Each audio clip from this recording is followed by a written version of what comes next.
And we are live. Hello, everyone. Welcome to the Alien Spaceship stream. You could be watching from anywhere around the country or the world, and I really appreciate every single one of you coming to you from the Spaceship Studios from a galaxy far, far away. Alright, we have some more interesting things to talk about. There's a Screwworm case that has. It's nothing major at the moment, that was detected from somebody that came back from South America, but the person's been detained, and we have some trials that I've been reviewing today, and we will be continuing to view about these news things that are going on in the world as well, probably reacting to the Depp trial later, and now we'll be switching over to the other screen. Alright, everybody. Hello, everyone. Welcome. It is me, Alien Spaceship. I wish you all well, and thank you for tuning in. So, we have completed the weekend. We had a very nice stream last night, reacting to scenes from the Depp trial that we have not seen yet. It was a very good crowd. So, today it's Monday, and we were reviewing the trials with my trial chat group, the Adelson trial, some more stuff today. It was quite interesting. And then what we did was, that is pretty much it for that day, because there was no other trials on at the moment, just that one.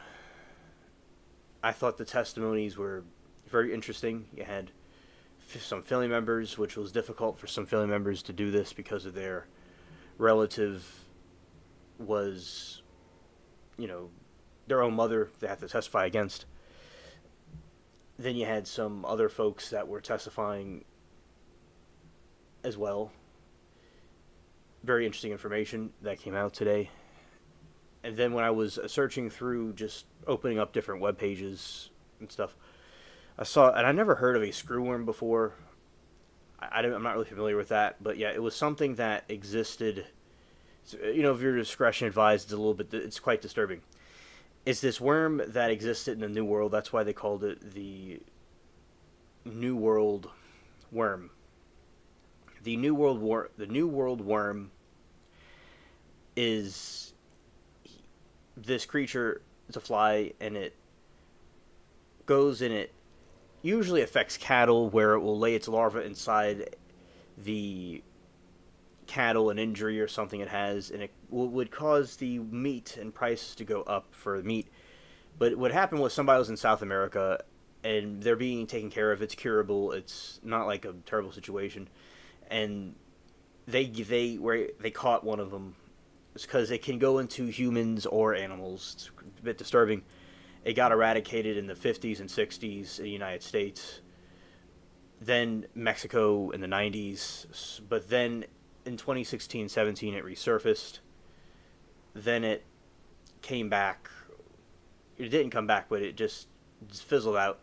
But those other countries in South America, deeper in South America, they were supposed to have eradicated, but it looks like it wants to resurface a little bit. So it's not a big deal at the moment. But if it was to migrate up north to Mexico and then the southern United States, etc., then they're getting ready to re-eradicate it if it were to migrate back up here. They would do that by, there's fertile male flies that they would send out, and these male flies would try to reproduce with the female ones, and they don't reproduce anything, because they can only reproduce one time, the female, and then that's it, and then they get eradicated, because they just can't keep their population up, so they eventually die out. So that's how they eradicate it over here.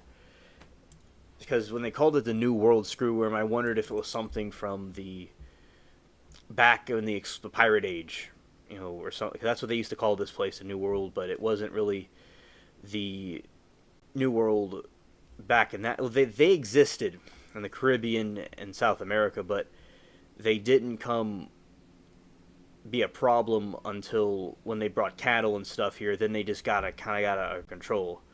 But back then, only would I have isolated incidents of them. It wouldn't be a major issue. Nothing I read about anyway, that from that time period. All right, so which I will be talking more about that throughout the stream, and then Adelson's trial, as I said, different interesting testimonies and stuff like that.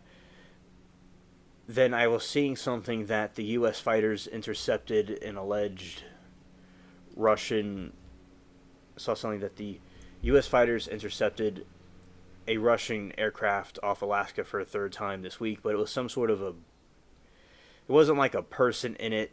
From what I read, it's like some sort of a drone type thing. And as I said, it's hopefully the world could be peaceful and not heat up to that extent. And we'll be talking more about that, what's going on with that for certain, what it could be, what that is exactly. So then Eric Menendez denied parole after board examines his behavior in prison.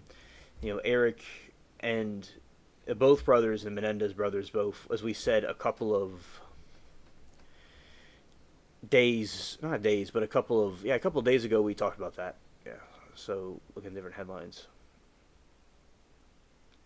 Appeals court throws out Trump's $454 million civil fraud judgment.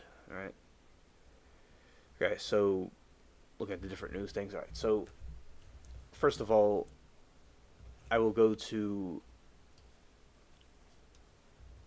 some things with the Adelson trial. Let's go here.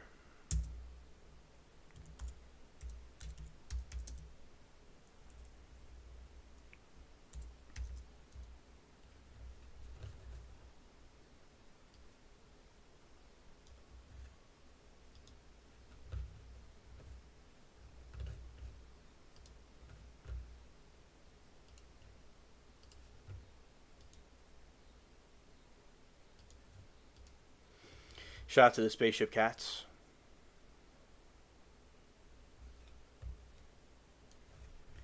All right.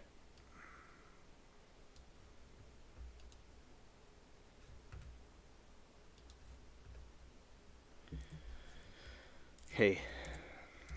The Adelson trial.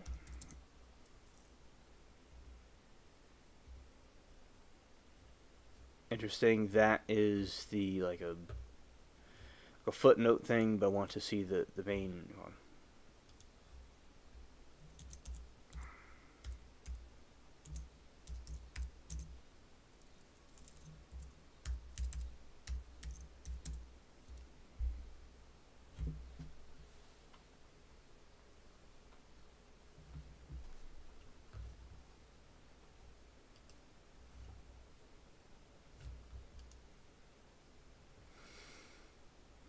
Hello, Shecky. It's good to see you, buddy. Welcome to the stream. Greetings.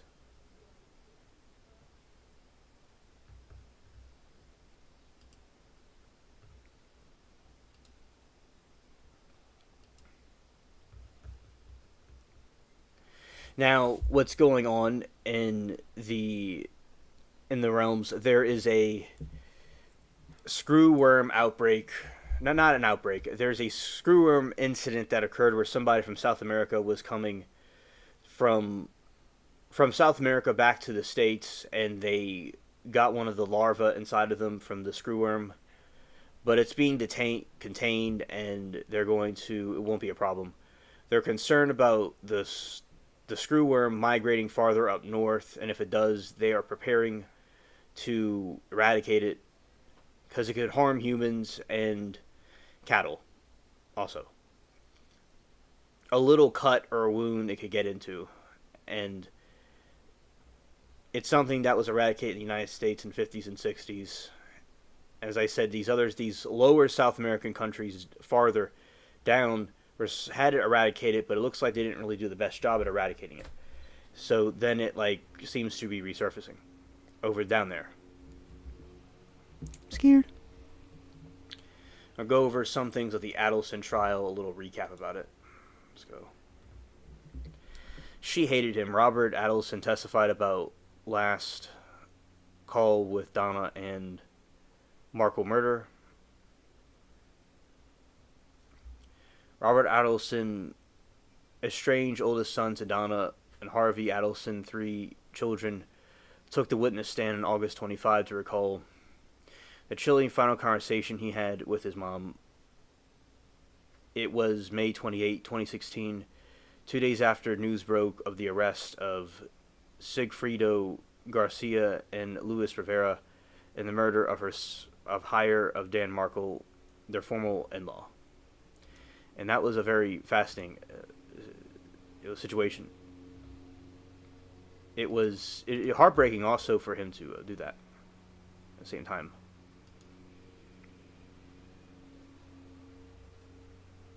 Oh, hello, Lori. It's great to see you. Welcome to the stream. And something that I do with the friends I know from YouTube, I give a wrench to those I know. So how it works is that to like people that I know on YouTube, I give them like a wrench.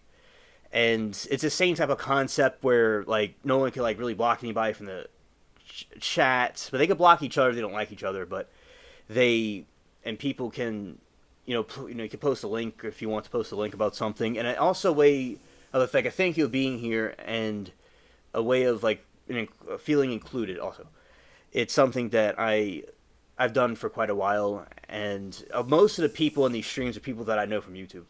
So that is like something unique that I do. And I hope you're having a good evening, Lori. And yeah, the Screwworm flies are really freaky. Scared. Yeah, that's the little drop that I do. Scared. It's quite popular on the... people like it in the chat when I say it. Yes. Yes, and you're welcome. So, in this situation with the screw fly right here, the screw flies. The New World screw fly is something humans could get, as well as animals and cattle.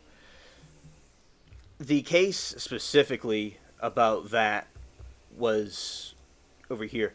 The U.S. Department of Agriculture will build a facility to stop them from, reproducing and taking over.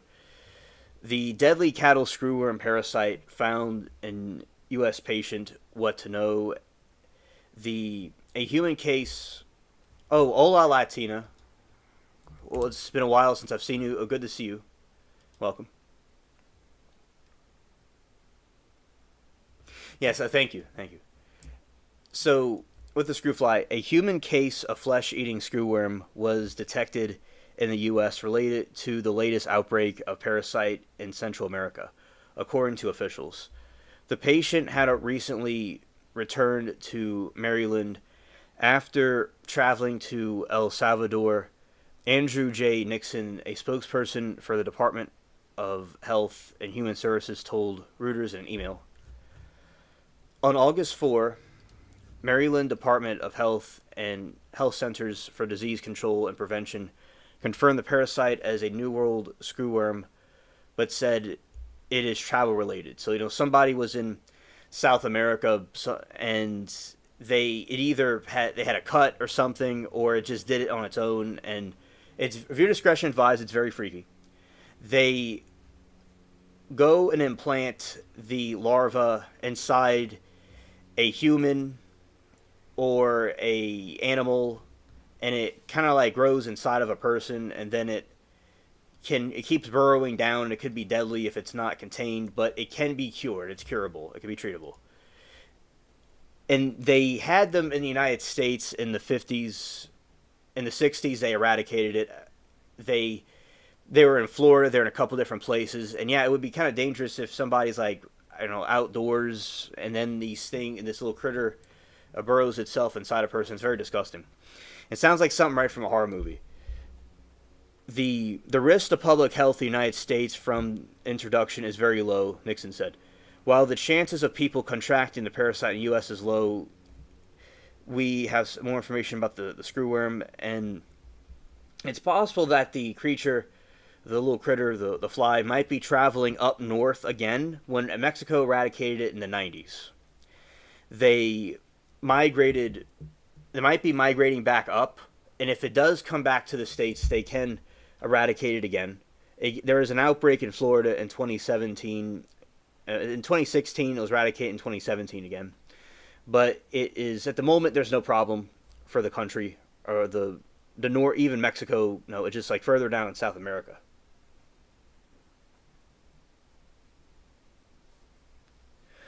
Does there have to be a wound for it to burrow? No, it could do it without that, but it can. It's more preferable and easier for it to get into a person with those requirements of there being a wound. And I'm going to. Yeah, so to double check what I said, I was right, yes. It does not need a wound. It's not always necessary for the larva to burrow. While some fly species are attracted and lay eggs in open wounds, others have different methods of entering the host. They could do it through intact skin, the mosquito bites, or clothing. They could go through. This is really gross, okay? A mouth, a nose. They could go through a couple of different ways. But it could also be through the skin in general, in my opinion, but going to make sure we could have that completely fact checked. So that's why it's such a threat to people and animals too. Now I want to fact check myself here. I put a fruit. I put the. Be more specific about which type of fly we're talking about. So I'm going to correct. There's a correction to be made. What I just said. So for the New World screw fly, a wound is almost always required for larvae to burrow. So to be clear, it is always for the specific fly we're talking about. It is a wound is almost always required for the larva to burrow. All right, and cause an infestation. Unlike some other types of myzes flies causing flies, the New World screw flies are not known to lay eggs on intact skin. Yeah, I didn't think so, but to be clear, is that it needs, so that's from what I read, but it wasn't, like before, I wasn't seeing something specific about if it had to have a wound, but yes, it needs a wound for them to lay the eggs. Oh, hello, Michael, good to see you, buddy. I see. I used to have horses, and we were concerned about bot flies, but the screwworm is a whole another level. Yes, so it needs, the screw fly, to be clear, needs a wound to enter an animal or a person. It's attracted to wounds. And Latina says, this story is very shady AF because why aren't these other countries asking for help from the USA, but they will shut down the whole world from traveling like in 2020. You see, oh, hello, Moki. Great to see you, my friend. Yeah, Band-Aid's out, yeah. Okay, so, Latina, very good question. It's very suspicious because I was thinking of that, how they have this situation where we had the incident back in the year 20, where allegedly an apocalyptic thing was going on. But now we have this, and it sounds a little bit similar, in my opinion, to how that started. And these other countries should ask America for help, but are they going against America? Or is there something nefarious going on? Is this done on purpose, like a sleeper cell coming in? Is there the powers that be want, as a tinfoil hat on, are they doing this on purpose for some reason? It's a good question to know how this is all going to turn out, and if this was a coincidence. In the midst of this chaos, is there going to be an opportunity for something else to come up? Yeah, so very true, Latina. Oh, so many people, I don't know if you'll shy. Oh, okay. And Latina is a channel OG. She's been here since the beginning. Before I did trial stuff. And Lori's from Smoke and Scan. Shout out to them. And we have Shecky, and we have Michael from a trial chat. Yeah. So a shout out to the people that are in here that Moki may not know. Right. So attraction to wounds. The female screwworm is attracted to the scent of blood or other fluids from an open wound, even one of the small as a tick bite.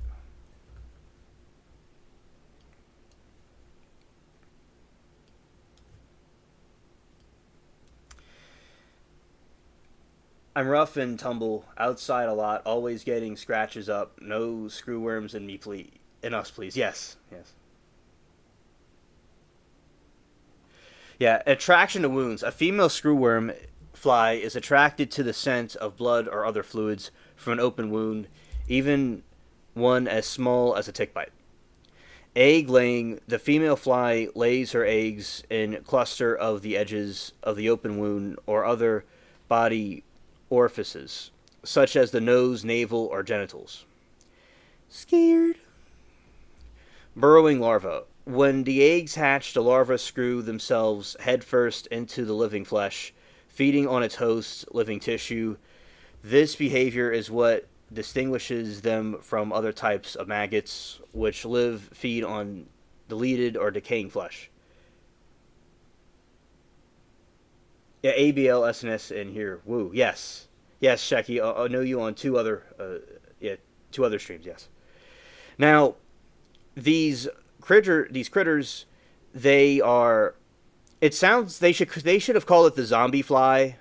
That's what some of it could be called now. It reminds you of the Night of the Living Dead zombie movie. It certainly reminds you of some sort of a parasite like that. Definitely. While a pre-existing, thanks, Lori. Thanks. While a pre-existing wound is typical entry point for screwworm larvae, the wound doesn't have to be large. A female fly can be attracted to a tick bite, a small scratch or cut, a surgical incision, the navel of a newborn animal. This for information purposes. Okay, so yeah, that is some information about the fruit fly according to sources all over the internet. And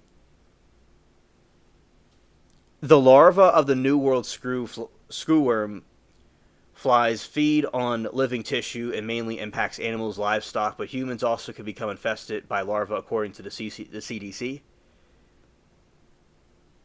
You see, the WHO is a big giant scam and must be exposed and defunded and put out of business since they're not helping these problems. Yeah, there you go. Yeah, he certainly needs to have that or some sort of reform. That this situations like this need to be eradicated. It's like I think it's good to put a lot of effort in public health. And when we have something like this happen, we need to have public health as the main focus.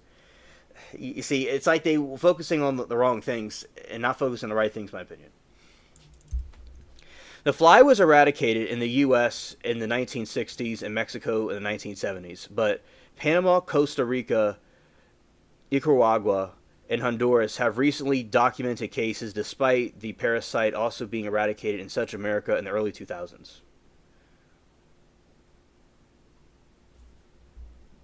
Yes, Smokey, absolutely. Yeah. Who will be impacted most by New World screwworm?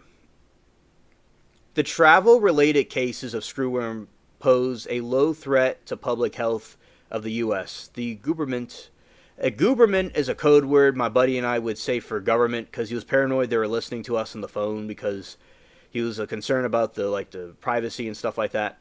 So I carried it on to YouTube. Rather than government, I say government. Has not confirmed any cases of screwworm infesting animals in the U.S. in 2025. Oh, happy birthday to Gregatron. Shout out to him. He's a cool dude. And yeah, happy birthday to him. Absolutely. So I saw his stream the other day. He was working out. Very, very kind soul.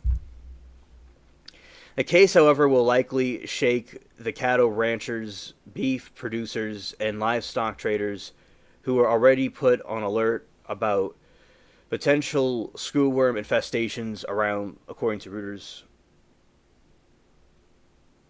Yes. Yes, the the wounded. Yeah, it'll be yeah anything like if somebody has a cut or a scratch, they're attracted to that. Oh, hello 666. Good to see you, buddy.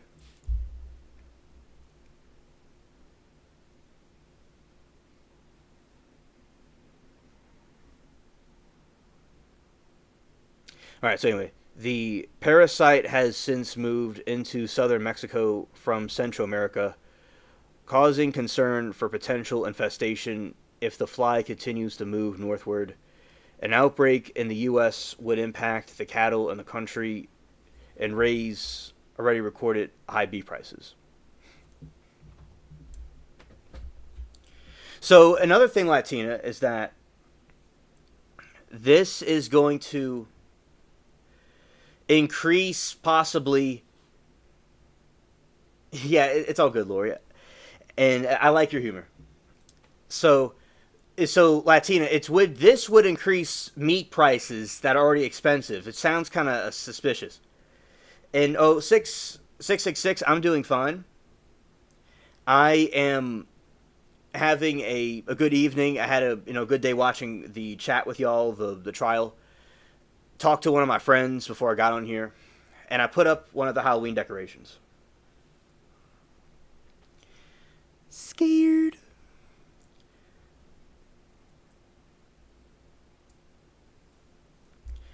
Combating the screwworm. The U.S. Department of Agriculture will build a facility in Texas, the largest cattle producing state, that will produce sterile flies to try to keep the flies population from growing. The department will spend up to 750 million on the facility, according to Reuters. The Texas ranchers are anticipating the return of parasite for the first time in decades.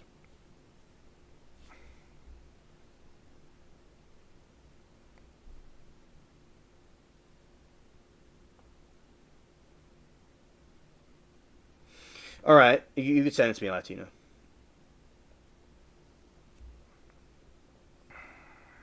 How was the screwworm eradicated before? In the 20th century, the U.S. eliminated the screwworm by flying planes over hospitals and dropping boxes of the sterile flies in hospitals, according to Reuters. All right, so yeah, they would have sterile flies, and they are dropping them off in different places, and that's what caused them to be these male flies. They would drop them off and release them. Right, they would release the sterile male flies. The female flies can only reproduce once. So then what happens is, ouch, it doesn't really do anything because they can't reproduce anymore because they only reproduce one time and they get eradicated.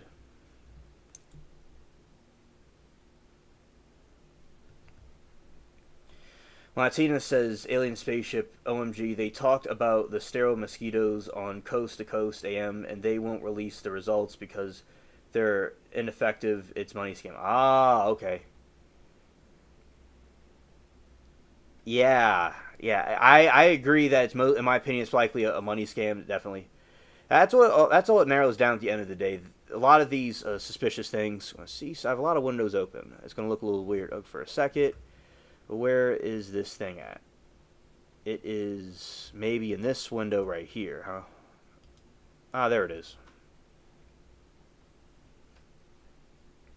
Yeah, definitely. Yeah, I understand I'm coming in, I'm loyal, so for you, alien, etc., maybe right to ask her. To Moki for assuming, sorry for the intrusion, alien. It's okay, 666. Thank you. Now, something, I like pirate stuff, so I asked the wise Google about was this infecting the pirate era, because this was here for probably thousands of years or millions of years whenever this world was created, or whenever, from like a religious perspective, the world fell into darkness. So and it got like corrupted. So kind of seeing if in the pirate era or back when the people were settling, if this was a problem, and this is the answer that I got. No, the New World screwworm was not a significant problem During the pirate era, while the fly is native to tropical and subtropical areas of the Americas, it did not reach the epidemic proportions seen later in history. Its widespread, highly damaging infestations be, became a major issue much more recently in the 20th century, particularly after changes in livestock management.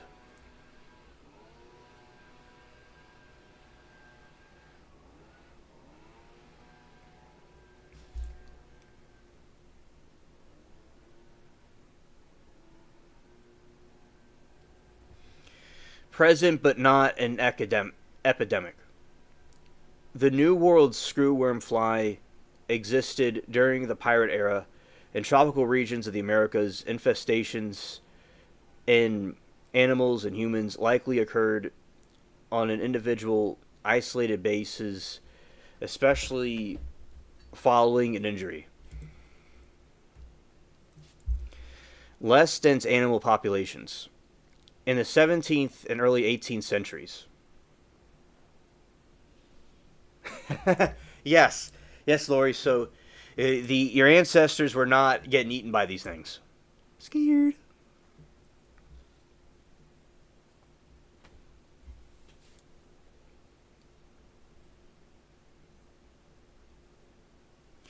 Less dense animal population.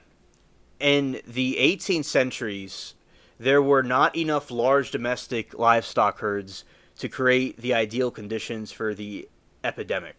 The screwworm thrived later when the continent's livestock population exploded, providing with a vast new resources to exploit.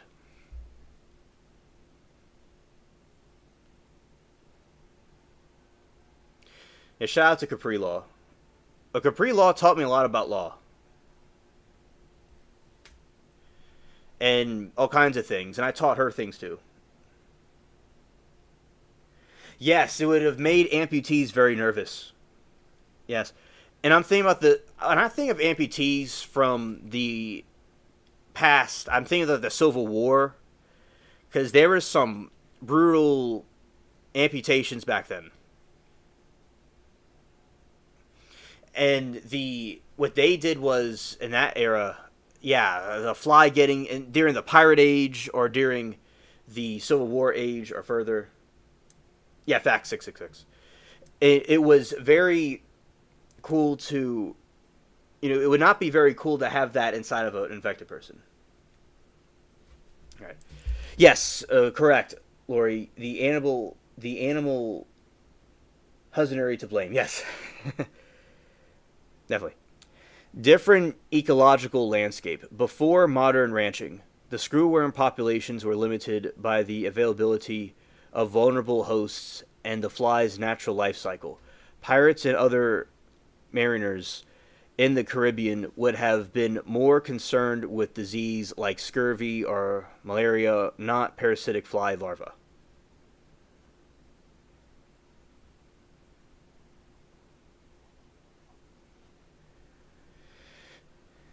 And yeah, like Capri Law comes in here. She still comes to this channel. I remember Capri Law is one of the OGs at the trial chat. She and the others were a group that we had before the mods were taken out and before the Exodus. There was a giant Exodus in the trial chat world when the mods had an issue and they took away the mods and they had all these people, trolls and stuff. Well, I wouldn't call them trolls, these bullies and these. It was a strange landscape. So some people, it all kind of like what happened, say, the story of the Israelites when they were dispersed all over the place. Like they had an Exodus. Same thing, with various tribes of people throughout history, or even the Ishmaelites, when they were, when they're cast out into the desert, or with different European countries, or people that went to America. So it just the type of migration happened with the trial chat. It just kind of got all spread out everywhere. Oh, you sent me the video. I'll look at it. Okay. Okay. I'll look at it, Latina. Thank you. Different ecological landscapes. Before modern ranching, screwworm populations were limited by the availability of vulnerable hosts and the fly's natural life cycle. Pirates and other mariners in the Caribbean We're not worried about those things. But as I said, scurvy and malaria, not parasitic fly larvae. The thing with rum did well with lime. They put lime and rum together. And the reason why they had rum was because beer would get ruined over in the high seas. And when they would get ruined in the high seas, they would have to go and have rum because rum didn't get messed up. It didn't go bad.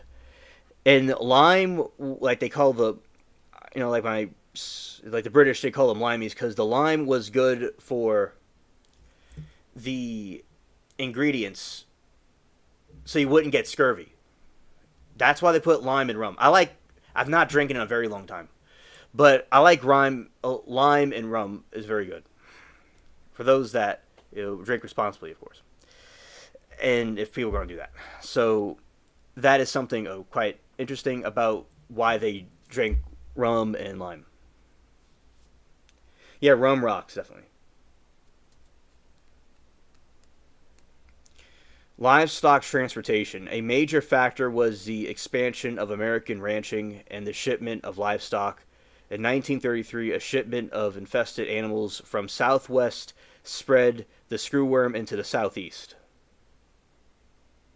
Yeah, vitamin C, correct. Massive economic impact as its peak and infestation caused massive losses for ranchers. The annual cost of the screwworm livestock produces reached hundreds of millions of dollars. Modern eradication. The past was not fully eradicated in the U.S. until the 1960s using the sterile insect technique. This technique was developed by USDA scientists during the mid-20th century along the golden age of piracy. So there you go. Hey, see the little video from Latina. Okay, let's see. Let's go here.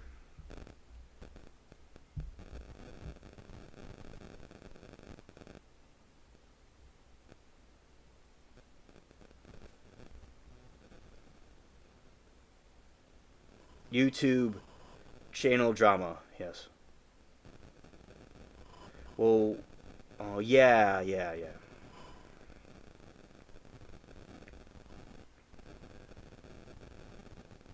Airdrop. It's gonna find the Mac Mini. It found the Mac Mini. That's good. All right, let's see. I'm gonna copy this.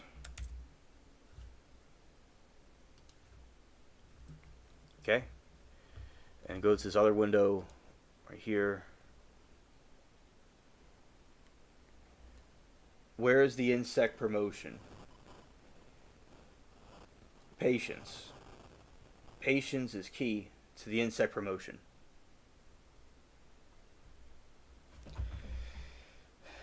This stream was brought to you by the fruit fly and the New World screw fly. Maybe coming soon to a town near you. Scared.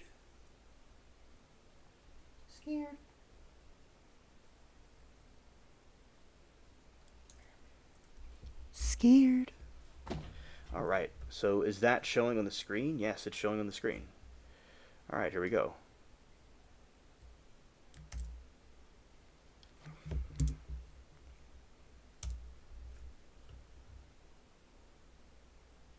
I don't know about you, but I definitely don't want meat from Brazil when I'm in California.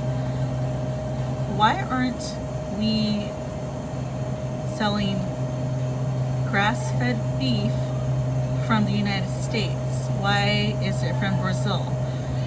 Why are we doing this, people? Let's see how much they want for this. It's $9.99 a pound, and it's $52 for 5.29 pounds of 100% all natural pasture raised tenderloin beef. No added hormones, pasture raised. Isn't that stuff that's supposed to be from the United States? I don't know about you, but I definitely don't want meat from Brazil when I'm in California. Yeah, so what she's talking about is there's this, as you saw in the video, it's from Brazil, and she's in California. So you have this situation where importing meat from these other countries, and I just mentioned about how these other countries possibly might be having an issue with the screw flies, and is it possible that trigger warning? And this is an opinion, a hypothetical theory, all right, that could it's possible they're going to something could be in this type of meat. Is it part of a plan to cause more problems to our cattle here? And also another thing is if the cattle here got infected with something and got sick, we would be buying foreign meat from somewhere else. It's possible that this could be part of some greater scheme. Absolutely, yes. I'll play it again. Why aren't we selling grass-fed beef from the United States? Why is it from Brazil? Why are we doing this, people? Let's see how much they want for this. It's $9.99 a pound, and it's $52 for 5.29 pounds of 100% all natural pasture raised tenderloin beef. No added hormones, pasture raised. Isn't that stuff that's supposed to be from the United States? I don't. Yeah, I definitely think we should be buying meat from the United States, definitely, because I know farmers from YouTube, and it does seem like and I do think they are trying to stop the Chinese buying farms in the United States. I think they did do that, which is good, and because you had this situation occurring the past few years where Chinese businesses were buying farmland in the United States to maybe bring our meat over there. And that's according to some farmers that they're bringing our meat over there and giving us like not the best meat. So it looks like recently they stopped that from happening. Now it looks like we have this other issue occurring where they have this meat from these other countries in South America, and it makes me uncomfortable considering there's a screwworm problem in parts of those places. And why isn't it from the USA? It doesn't make any sense. Exactly, and we have our country with our own farmland, with our own farmers. It should be from this country. It shouldn't be from anywhere else. So I do agree with you that there's something not right here with them importing this from different places. There's something not right. Why aren't they doing that? All meat should come from this country and not from somewhere else. And Lori said, lots of cattle, lot farms in Brazil, if they feed them hay, technically is dried grass from pastures. So don't always believe them when they say pasture fed. Exactly, it's a business tactic. It's the looks are deceiving. What they say, definitely. You're welcome, Lori. Yeah, definitely all should be from the United States. And okay, the prices I was talking about before, how if there is a issue with the screwworm returning, that will cause the prices of meat to go up, especially if our own meat supply got hurt. That's what they said in the article. I was reading very specifically. So we would have to buy from foreign places, but it looks like they're already doing that. And when you have this meat from somewhere else right now, it doesn't make any sense. Why aren't we using our own meat? What's going on? So it's certainly something is not completely right here, in my opinion. Yeah, so we should have meat from this country. I agree. Thank you, Latina, for the video. And bring this to our attention.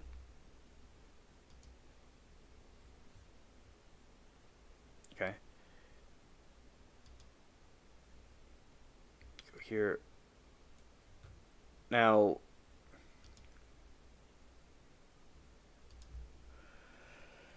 it's a trade agreement with the South American countries to buy their meat. It's the trade agreement with the South American countries to buy their meat. Okay, thank you. And as I said, I do think that it should be from our own country. But yes, thank you, Matt, for the information. I mean, Michael, not Matt. Matthew for the information. They use loopholes. Ah, okay. Thank you, 666.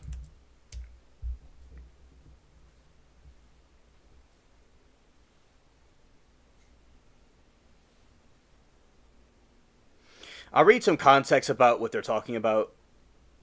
So, although I will say that it should come from the United States, meat should come from the United States only. The United States has a free trade agreement, FTAs, with several South American countries that include provisions for meat trade. Additionally, U.S. has specific quotas and protocols governing the meat imports from the non-FTA countries like Brazil and Argentina. Tariffs. The U.S. and Brazil operation under a tariff rate quota system. In August 2025, the U.S. imposed a new 50% tariff on Brazilian beef, in addition to existing 26.4 tariff.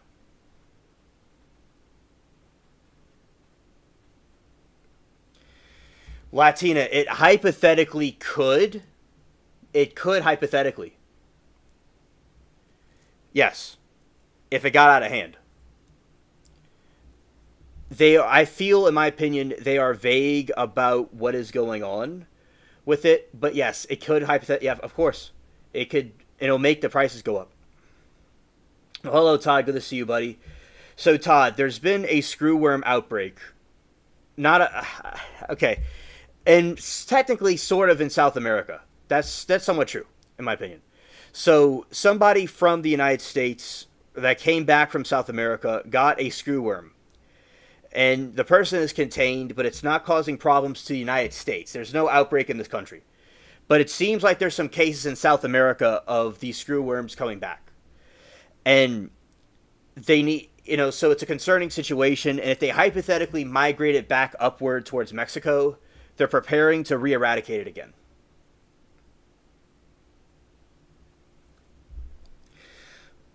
Why is chicken being mixed Canada and Mexico? That part I didn't understand.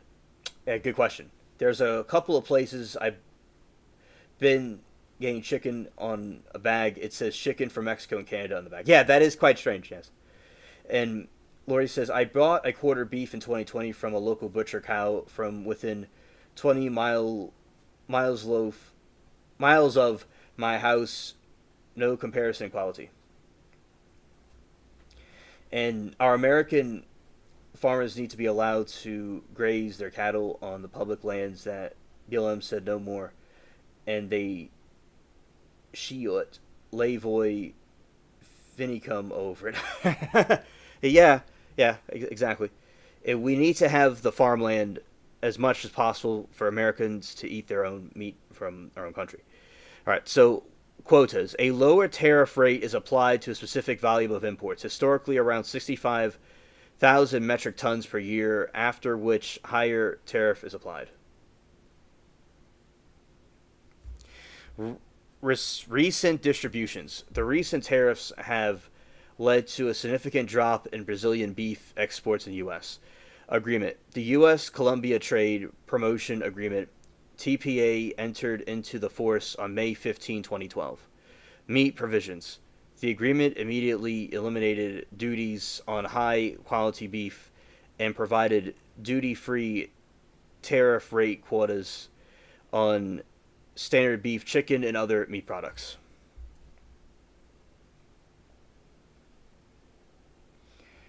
Michael says chicken farms and packaged plants are now owned by the Chinese, not American companies. Correct, Michael. In my opinion. Latina said, alien spaceship, OMG, I'm sorry, it's supposed to say shoot, they deleted him. A shot, they deleted. Oh. Said they shot Lavoy Finicum over it, allegedly. Oh, okay. Thank you. I read it right this time. Okay, thank you. Agreement. U.S.-Colombia Trade Promoting Agreement, TPA, entered the force on May 15, 2012. Meat provisions. The agreement immediately eliminated duties on high-quality beef and provided duty-free tariff rate quotas on standard beef, chicken, and other meat products. Market access. U.S. agricultural exports to Colombia reached a record high of $4.5 billion in 2024, supported by the agreement. Peru. Agreement. The U.S. and Peru Trade Promotion Agreement, in force since 2009, covers trade in meat and other agricultural products. U.S. market share. The United States is one of the leading suppliers of meat producers in Peru.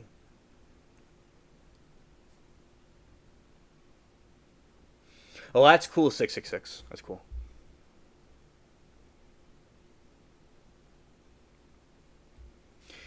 Chile agreement. The U.S. Chile Free Trade Agreement came into force on January 1, 2004. Meat provisions. The agreement eliminated tariffs on most agricultural goods with a phase out period of up to 12 years for some products. As of 2015, all tariffs on qualifying products were eliminated. Recent protection for exporters. In September 2024, a new agreement was approved to protect market access for the U.S. cheese and meat exporters to term like prosciutto and salami.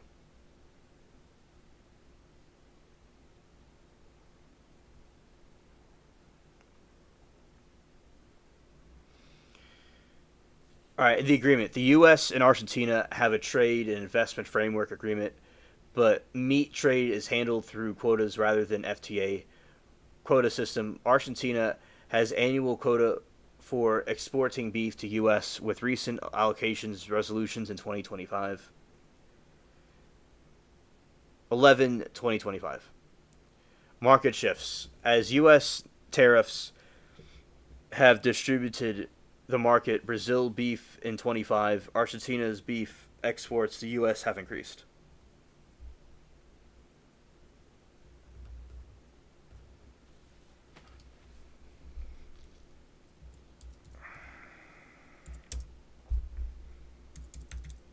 All right.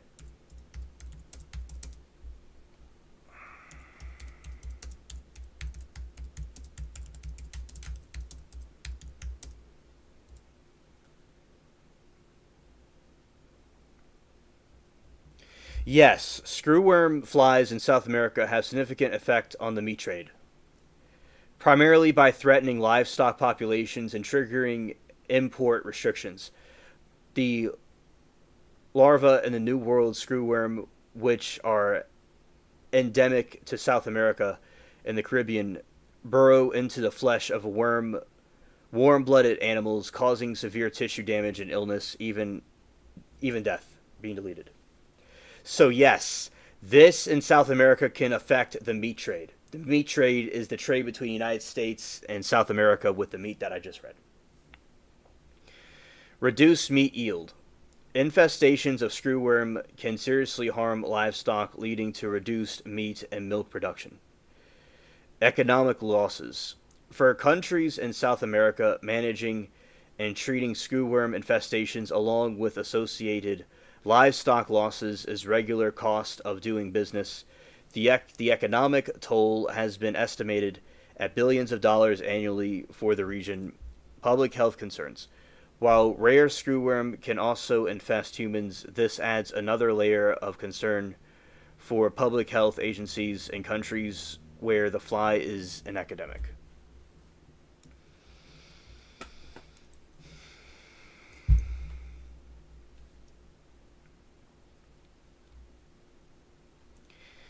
There is threat to North American meat trade. You see? You see here? The loss. Yeah, shout out to Las Vegas Golden Knights. Yeah, go for it. Yeah, facts. The great impact of the screwworms on the wider meat trade is the risk of them spreading into central into Central America, Mexico, eventually the United States, where the pest was eradicated decades ago. This has led to strict trade regulations and cooperative efforts to contain the pest.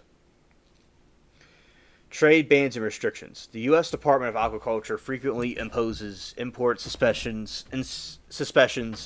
No, I'm saying that wrong. The U.S. Department of Agriculture frequently imposes import suspensions on live cattle, horses, and bison from countries where screwworm has recently been detected. For example, the USDA suspended live animal imports from Mexico in May 2025 due to the northward spread of the screwworm. Monitoring the protocols to manage the threat. The USDA implements strict protocols include inspections, treatments, and comprehensive pre-clearance procedures before allowing imports to resume. Strategic containment to prevent screwworms. From reaching North America, the U.S. and its partners maintain a barrier zone between Panama and Colombia where they release sterile screwworms to control the population. Increased costs. The distribution of trade due to screwworm scars can raise costs for both exports and importers.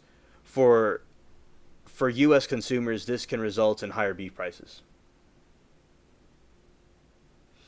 Latina says, wars happening with silent deletions of large property owners or family business failures. Sounds like they want to make a reason to delete cattle so farmers will lose their lands. Ah, yes. In theory, that may be certainly true. Definitely. Very, very wise words. What happens to infected meat? Because screwworm larvae burrows and feeds on live tissue, they do not contaminate the meat of a healthy animal. Federal meat inspection laws also prevent any infested livestock from entering the domestic meat supply. Therefore, the risk is to live animals and the trade of livestock, not directly to the safety of meat that has already been processed. Ah, here's one. Ah, oh, lo and behold. This is wild, chat. Wow. Has the recent screwworm spread affected the beef prices?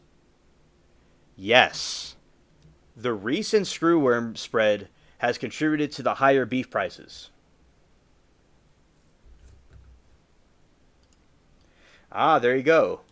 You see, it's all part of a plan.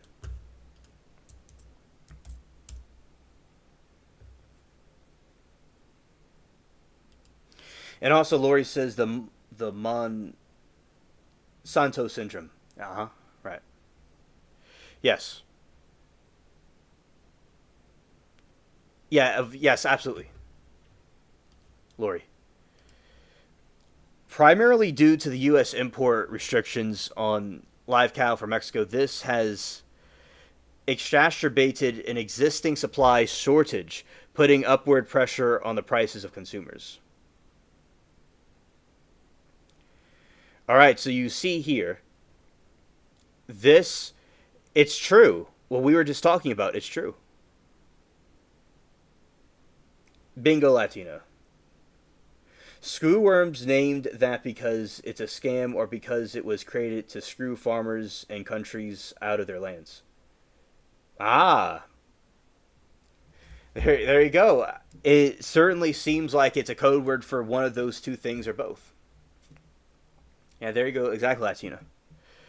Restricted supply. In response to the screwworm's northward movement into Mexico, the USDA has suspended imports on live cattle at the southern border several times since North America. Since not November. Okay, read that again.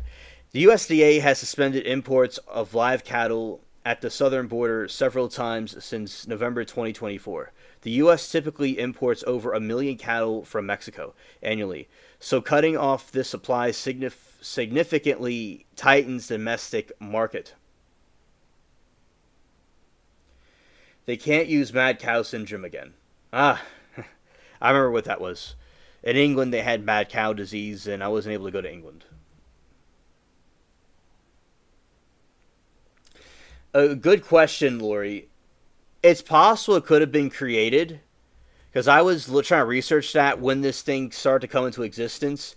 It came to be a problem in the 1800s. Now, allegedly, it existed in the Americas always, like in South America, like Pirates of the Caribbean. Those that have watched the movies, there's scenes when they're going through the jungles, and these flies existed in small numbers in those jungles, and didn't really affect people. Only the isolated people in those islands. But as the as we said earlier, when they brought more cattle, it increased. But it's possible they could have bred them, or it could be some mutant thing that was created. That's very possible too. I'm not denying that. It's very possible. We don't know what the truth is, but yes, it seems like it appeared to be a problem in the 1800s. So, because when they called it it's called the New World screw fly. If it's something called the New World, that's what they called this part of the world back in the 1400s. They called it the New World. So I thought it was something Christopher Columbus and them must have seen. But it was not a problem back then. It was something that happened in the 1800s. They think because of cattle migrations and stuff. But it could be something else. So it's either a man-made catastrophe, like Hurricane Katrina was, or both, or it could be some nefarious scheming behind it, allegedly, as well as possible too. As it seems like it gets in people's skin, or an animal skin, or it could be a weapon. Like it could have been there, and people that are nefarious or have nefarious schemes, the powers that be, hypothetically in theory, can use it as a weapon.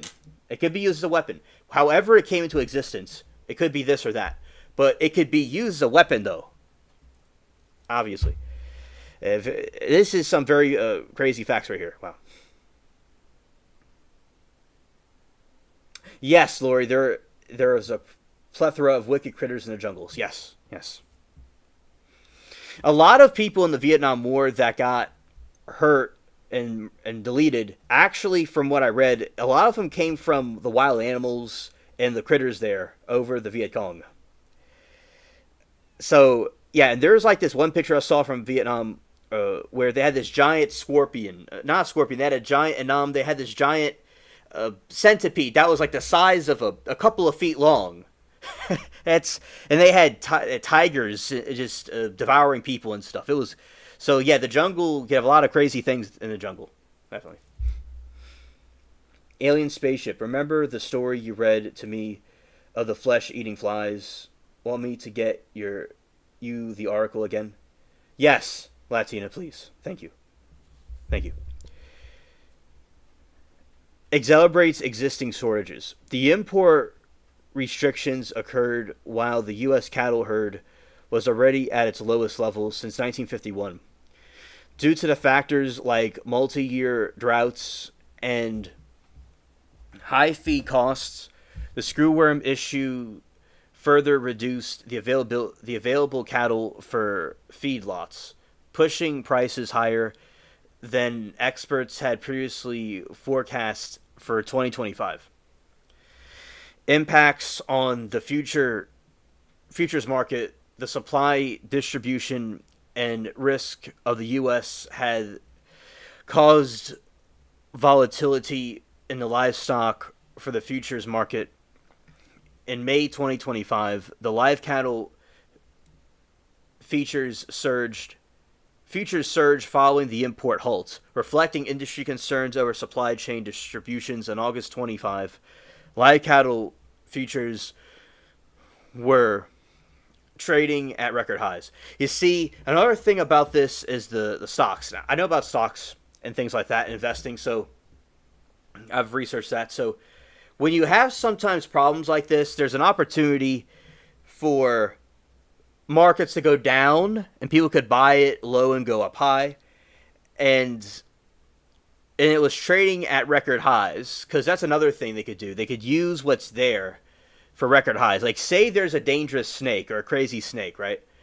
And it existed millions of years ago. Some people believe in evolution. Some people believe we're created. You know, I believe in God, so I believe we're created. But I don't know. It could have evolved. I don't really know. I wasn't there.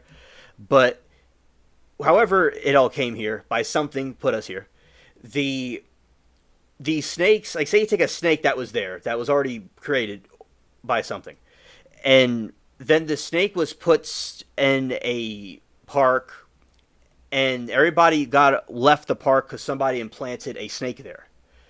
So they used a dangerous critter that already existed as an opportunity to cause more destruction for some reason. Like say they flip the park and sell it, or they are another park that's competing with them, gets people with their other park, so they can use those things that are already there.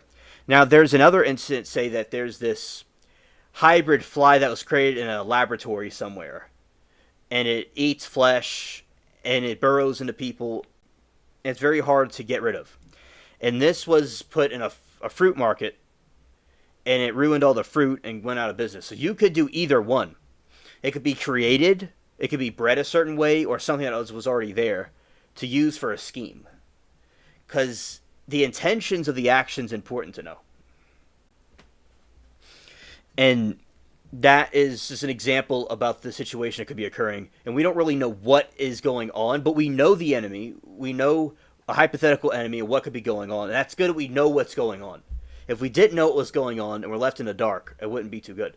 Like, for instance, if we didn't have like this way of communication with the internet, we would be more isolated and not know what's going on. Scared. Right. Rising consumer costs. The tightened supply of cattle has translated into higher retail beef prices for consumers. Some analysts report that the price of meat has risen as much as 20% due to the import restrictions.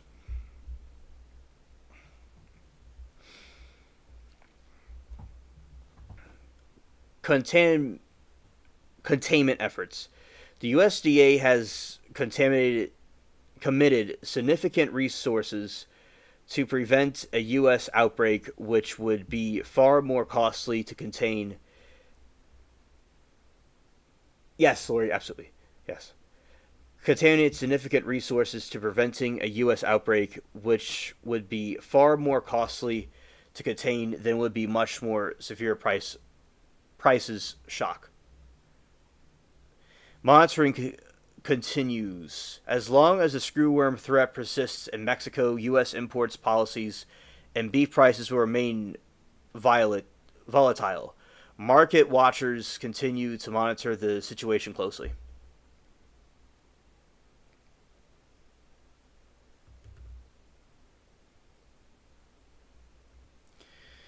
All right, and what would be an interesting thing to do is the screwworm has been intensely monitored. That's something that they're doing. They're intensely monitoring, because if you have so many worms, these little critters, it will get out of control. Now, at the moment, I'm going to say about how are the ranchers adapting to the screwworm risk. So with the screwworm risk, we have ranchers that are aware of this, and this is how they're adapting to the new climate that's up hand. Ranchers are adapting to screwworm risks by implementing biosecurity measures, modifying livestock management practices, and preparing for the eventuality of an outbreak. This is response to the spread of screwworms in Central America and Mexico, which had led to import research restrictions in the U.S. and raised the threat of pests entering the country for the first time in decades. Intensified monitoring. Ranchers are increasing the frequency of herd inspections to detect screwworm infestations as early as possible. Inspections focus wounds, nostrils, navels, and newborns, and genitals, as the flies are attracted to these areas. Wound management. Quick and thorough treatment of all open wounds would be dressing antiseptics. Approved insecticides is crucial for the deter egg laying. Adjusting animal handling. Many researchers are rescheduling procedures that create open wounds, such as branding, castration, and de-honoring to cooler seasons when fly activity is lower. Stockpiling supplies. Producers are acquiring insecticides and other treatments to prepare for a potential outbreak, as the supply chain for these products could be stretched during an emergency. Securing labor. The difficulty of detecting and treating screwworms on large ranches, especially in dense brush, is compounded by a shortage of skilled ranch labor. Biosecurity protocols. On farm biosecurity measures such as frequent cleaning of boats, vehicles, and equipment are being implemented to prevent the speed of pests. Quarantine. The newly acquired livestock, especially those from high risk regions. Oh, hello, Kay. Good to see you. Are being quarantined to avoid reducing infected animals into the herd. Working with wildlife measures are being taken to minimize the interactions between livestock and wild animals, such as feral hogs, deer, to carry the screwworm. And Kay, so what's going on is we are talking about the screwworm, the New World screwworm, which was a problem in the past centuries and decades. In South America, somebody has come back from the United States from South America, and they had contracted the screwworm, which is of viewer discretion advised. It's it's very very disturbing. You may already know about it, but it's disturbing. So the fly lays a larva inside an animal's wound or a human's wound, and it burrows down and it can hatch and spread all over a person. Now, it's curable and it's not a big problem if it's taken care of, but it can cause deletion death to a person. So the problem is that it's not going to infect anybody in the United States. It's just being, as a person that had it, it's being contained. Now, there's a concerning issue. It is a type of, it's not necessarily the flesh-eating worm, but its larva burrows inside of a person and lays itself in there and then hatches. So it's like a flesh-eating worm, but kind of different. It uses a human or an animal as a nest. It's kind of gross. So it's kind of like that, but a little bit different. But still equally as bad. So in Florida, there was an incident of them of outbreaks, and they eradicated it in 2017. It came in 2016. Now they're migrating up north, possibly to Mexico again, when it was eradicated in the 90s. So if it comes back, they're getting ready to get sterilized flies that will breed with them, and that will cause them to get eradicated again. It was a problem in the 1800s. And this is affecting meat prices and beef prices right now, and it could cause more problems. And meat, like what Latino was pointing out, comes from South America, from Brazil. She was seeing some beef from Brazil, and we're not having meat in the United States that is being raised here in grocery stores. So this is a concerning situation. And we all talk about inflation causing prices, and also the, what you would call, I'm trying to think of the word, tariffs. But it's not just the tariffs, it's also the flesh-eating worm that lays eggs. Scared. Right. In the events of confirmed infestation, ranchers are preparing for a specific response.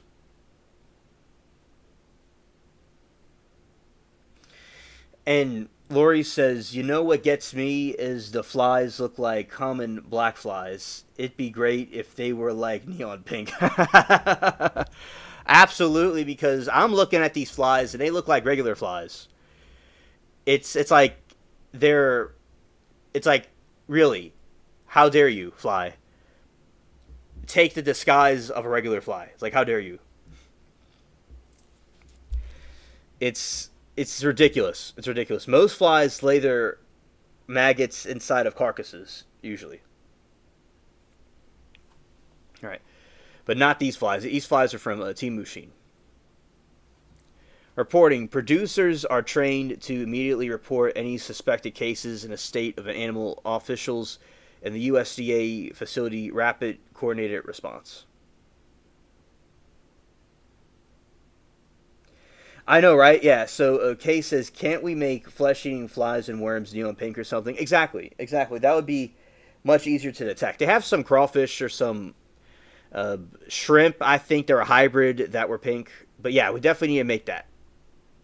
Neon pink, definitely.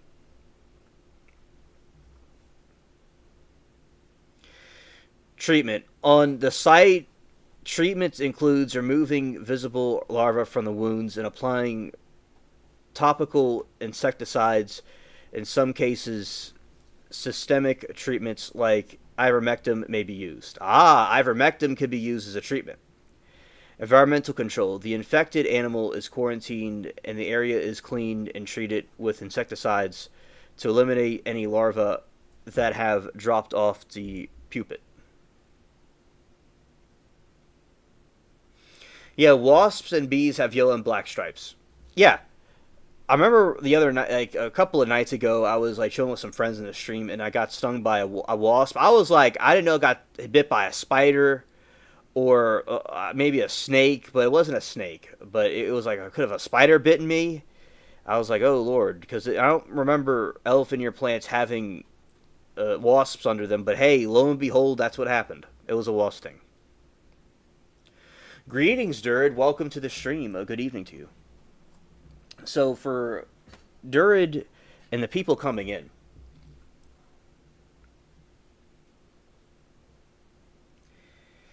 yes, Lori, nanotech those bugs right now. Yes, they need to be nanochecked the other day. Yes. Hey, Durid. So there's these flies, these larvae, the screw fly that can put the larva inside the flesh of an animal or a person.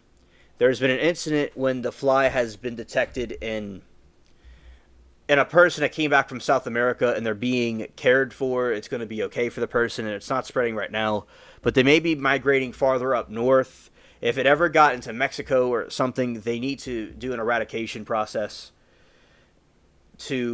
by getting sterile male flies to breed with female flies, and they can only breed once, so then that's it, and they get eradicated.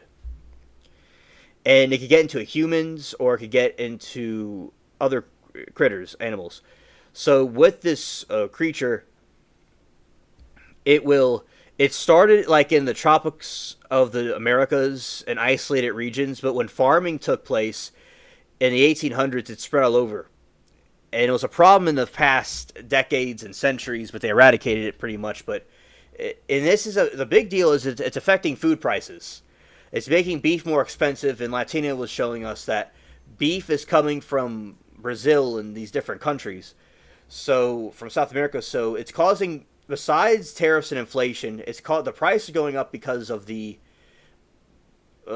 worm. So just to give you a little recap about what we were talking about. All right. Treatment. On-site treatment includes ivermectin is a way to treat it. On the cattle.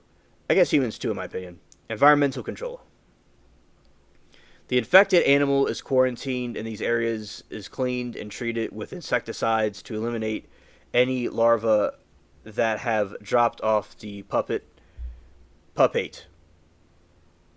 Alright, the facility upgrades. The USDA funding a sterile fly production facility in South Texas and renovating one of Mexico to support sterile insect techniques.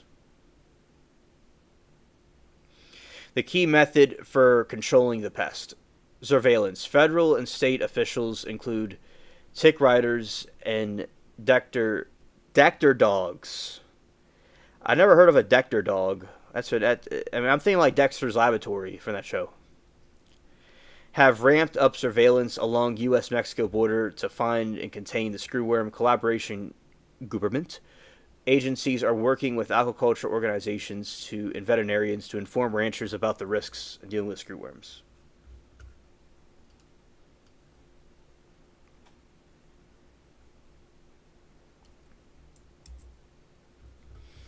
Yeah, with these screwworms, a very big threat. Indeed, a very big threat. Now, I think it is good that they're taking action to try to get this prevented, because it's very, very unfortunate when stuff like this takes place. Okay.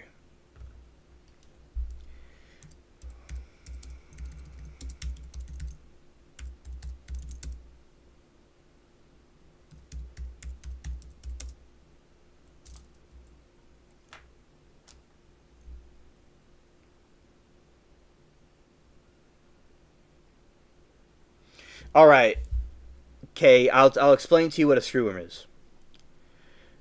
Now, I'm going to say just a disclaimer about where the screw firm when the screw worm started existing, and then we'll get into what your question about what the screw worm is.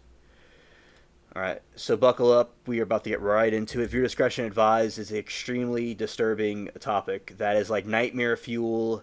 That's gonna cringe. It'll make a sailor blush and cringe at the same time. Screw worms have existed for a very long time, and historically academic in the Western Hemisphere, historical analysts shows that they have deep past in the Americas, and they were a major problem for livestock and wildlife for centuries, particularly in the U.S. and Mexico. Successful eradication efforts began in the mid 20th century. Dirt of LA. I grew up in poverty and spent most of my childhood barefooted and playing in dirt. We drank from garden hose without hesitation, and this is a wonder we survived. And yes, amen. That's great that you did that. You're able to survive. And you know what? You adapted to where you were in the terrain, what could have affected you, you adapted to it, where y'all were healthy.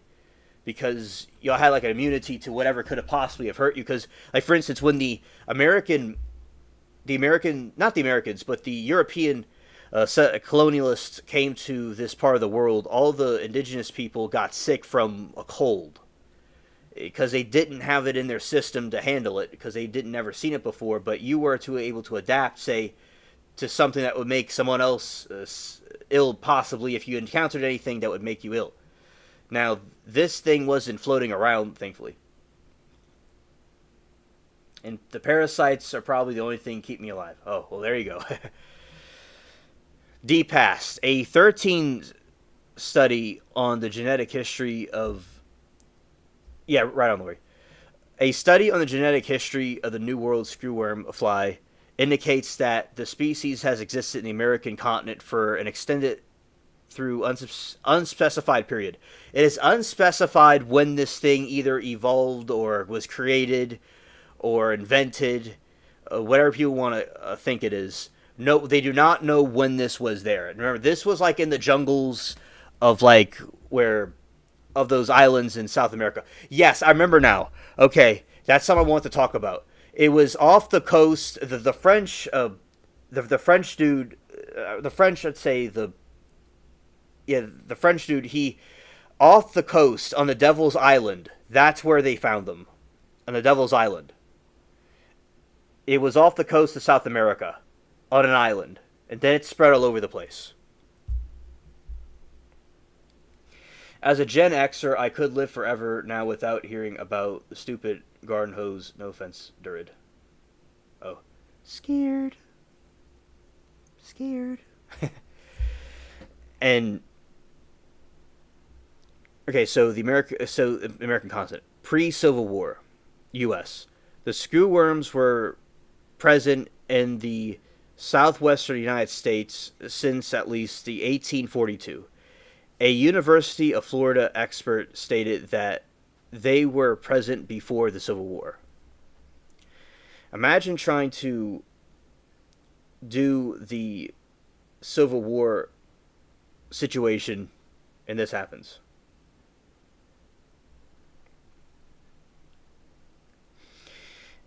The 20th century devastation, the New World screwworm was a significant economic problem for the ranchers in the early mid 20th century. A major spread in the U.S. in 1933 followed the shipments of infested animals.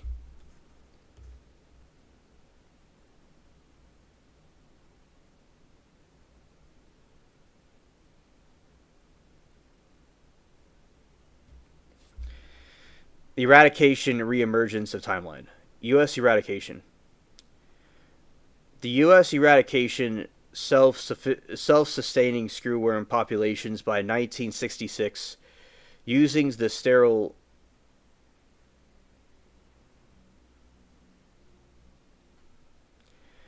Mexico eradication. Mexico was declared officially screwworm free in 1991 following a joint efforts with the U.S.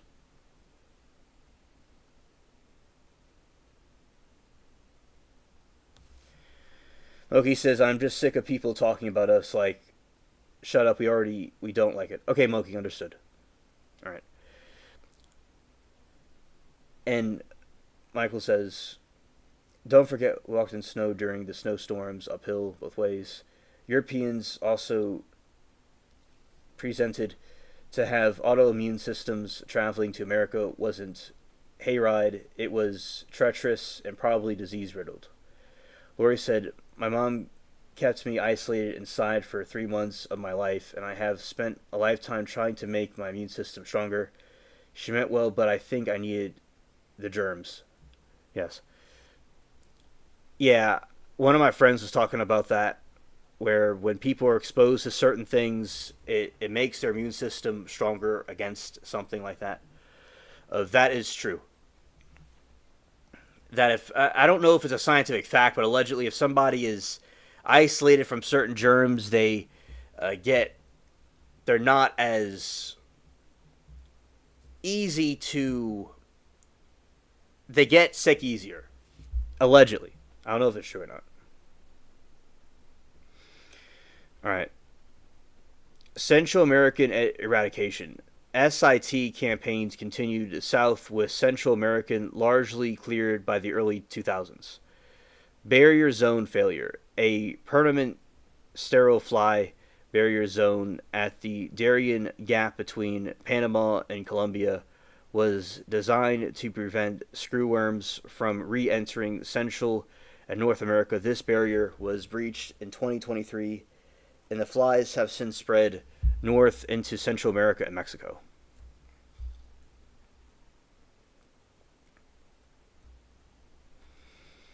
Recent reemergence.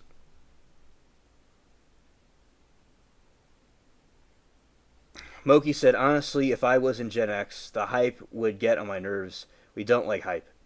Yeah, I don't even know what they're like talking about, like with the host thing. I don't even really. I'm not a trigger or anything. I'm just here, just hanging out, reading some things, But yeah, Third said, never in my life have I heard of a screwworm until this. You've never heard of it before? I mean, it existed. It was here in the country for a couple of decades, for quite a while. Okay. It was a problem. Meanwhile, back in 2020, we became isolated and forced to get inoculated by our government. Yet I am peeless about that. Oh, okay. Understood. Yeah, exactly. Barrier zone failure. Sterile fly barrier zone Darien Gap between Panama and Colombia was designed to prevent worms from re-entering Central and North America. Barrier breach in 2023 have spread North and Central America. Yes, Smokey, yes. I'm aware of that. I was forced to get a shot I didn't want. Oh, no.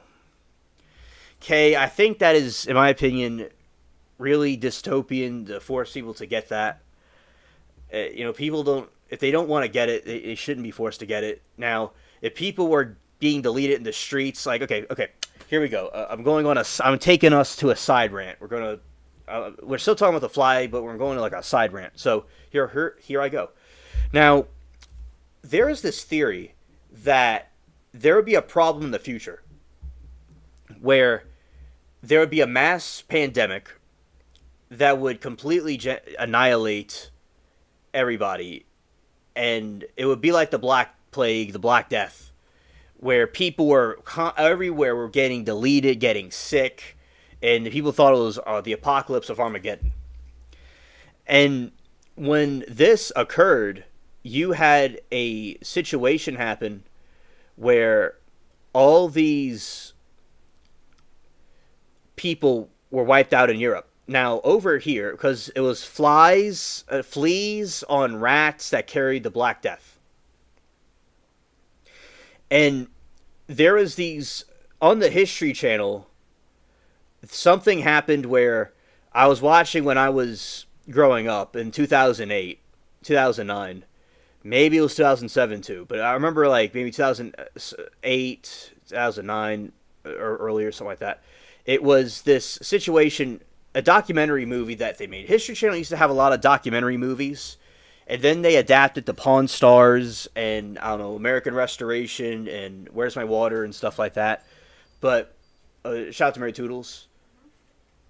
And we, this is what occurred. So it takes place where you have a modern day world where a pandemic happens, a plague happens, where it's on TV and people are seeing about it. This was during the era of the swine flu. This is when this thing came out on the History Channel.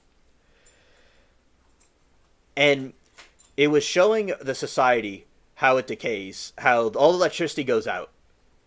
And then people start looting and rioting. People maybe do that these days for no reason. Over a tweet or over somebody not getting their way. I mean, it happens for no reason now, but this is on a much larger, more serious scale. And this family's in this house, and they can't use the bathroom, people getting sick, and they have to go do stuff in the yard. And then there's a break-in next door, and the place is getting deserted because people are, millions or thousands, millions of people are getting deleted, passing away from this sickness, this plague. So this would be the equivalent of the bubonic death, the bubonic plague that occurred. So when this happened, it caused the collapse of the society. And they're seeing it on the news, and this guy's like trying to get his family out of the area of the city, and then these crazy people try to attack him, and it's kind of nuts, and they go chase after him, and then they go on this exodus, and then you get to deal with these thieves, and it becomes the Wild West, and you got all these people getting sick. So that is like what a global serious pandemic would do if it were to come into the world. Like the situation happened in Europe, or this hypothetical scenario. It was resurfacing in 20 when the other plague from China was coming over. Now, it looked like the people in China were dropping like flies.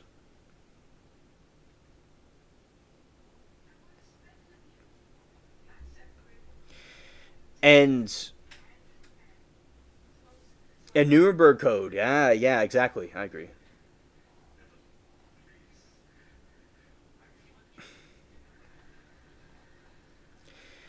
And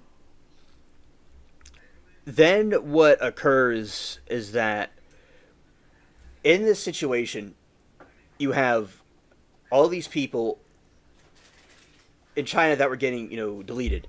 And then they're saying it's going to happen over here. I can understand officials being concerned that a pandemic would be so bad and cause millions of people to get deleted. So I understand taking drastic safety precautions to prevent it.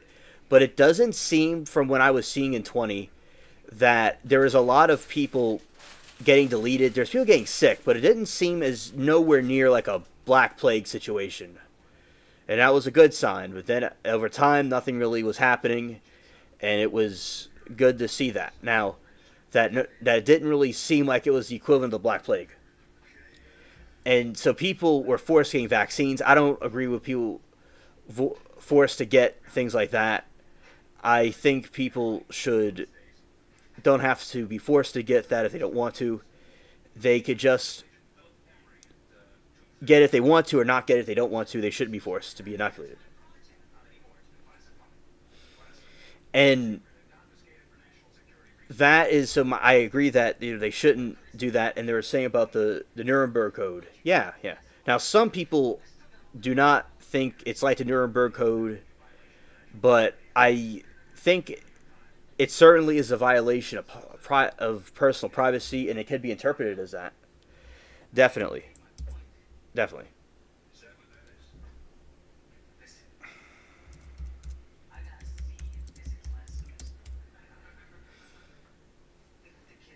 Oh yes, it was insane.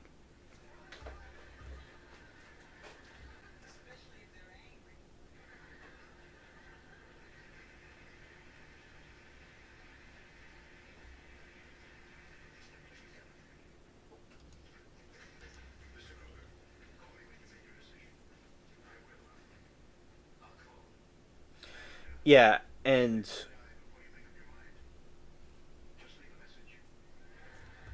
all right, and Lloyd said it's still a tropical environment to survive. It's not just a temperature.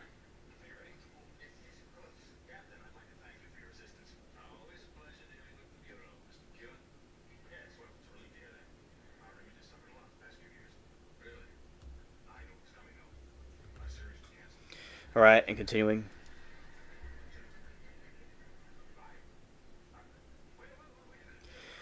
Hello, Liberty. It's great to see you. Welcome.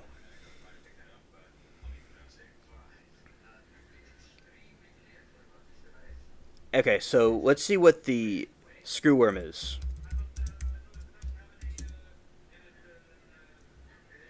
All right.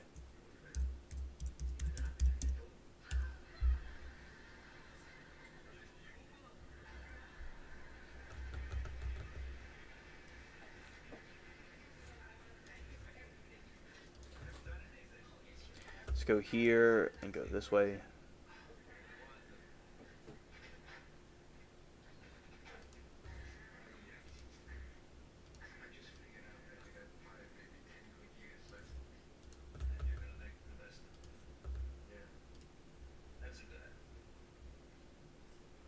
Okay, Miranda, understood, and good to see you, my friend. Yes. Yes, so Liberty, there's this screwworm. Someone in America has been affected with a screwworm they got from South America, and it's when a fly puts its larva. This fly puts its larva inside a human, and it can burrow down deep and cause health problems, and it can, multiply and stuff like that. And it's a threat to cattle in South America, and it's coming. It could be coming back, and it could migrate upwards to Mexico. If it does, they're gonna have to eradicate it again because it was a problem back in the past. And Liberty, have you ever heard of the screwworm before? I'm just curious because it seems like it was a problem to livestock and cattle and stuff like that. Yeah, and it was eradicated in Florida, and it was eradicated in 2016-17, but it was really officially eradicated in the United States in the 50s and 60s. That's when it was eradicated. So and then the other one was eradicated in Mexico in 1990. It looks like it'd be resurfacing. All right. A screwworm is a parasitic larva or maggot. So, okay, this is what these Alien Michael said that. Okay, well, shout out to Michael. Uh, that's good. Great minds think alike. All right. So a screwworm is a parasitic maggot of the New World screwworm fly. Unlike most fly maggots. Yeah, so like what is the screwworm for everybody to know? A screwworm is a parasitic larva or maggot of the New World's screwworm fly. Unlike most fly maggots, which feed on decaying flesh, screwworms infest and feed on living flesh of warm-blooded animals, including livestock, pets, wildlife, and humans. If an infestation is left untreated, it can be fatal. So those are some images of it. It's disgusting. Oh, okay, Liberty, thank you.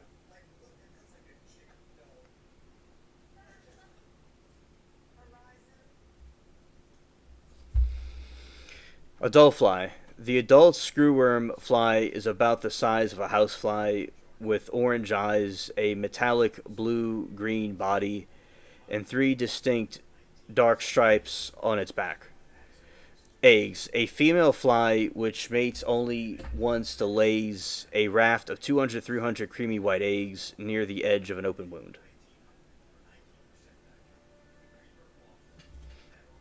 Larva.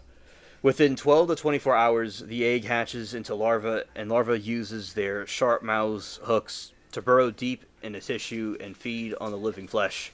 Their feeding action, which mimics a screw being driven into wood, is how it gets their name.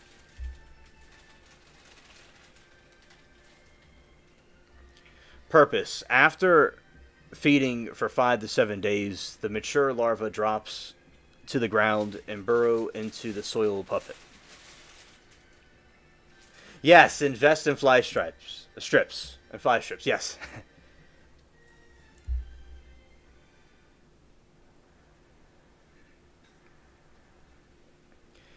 Adult fly emerges after 7 to 54 days, depending on the temperature and humidity. The adult fly emerges from the soil to complete the cycle.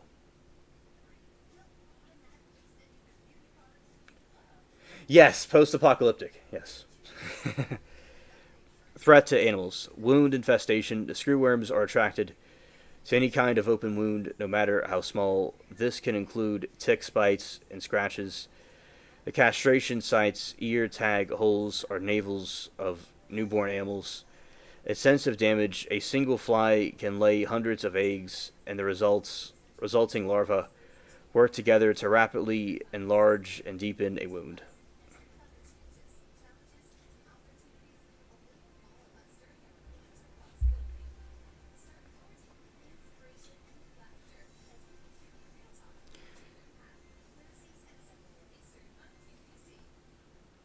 Lori said, if I were to wear a fly strip suit, that will stop them.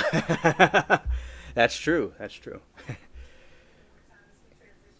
Foul odor. Infested wounds typically have a foul smell and discharge, which attracts more screwworm flies and worsens infestation. Behavioral changes. Animals with screwworm infestations often show signs of pain, depression, and may isolate themselves from the herd. Untreated consequences. Without treatment, the infestations can lead to severe tissue damage and secondary infections and deletion within 7 to 14 days.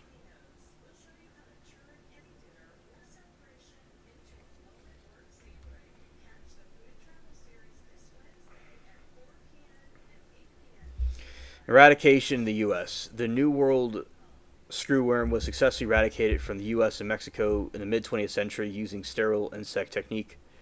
Current re-emergence. After decades absence, screwworms have been detected spread to northward through Mexico since 23.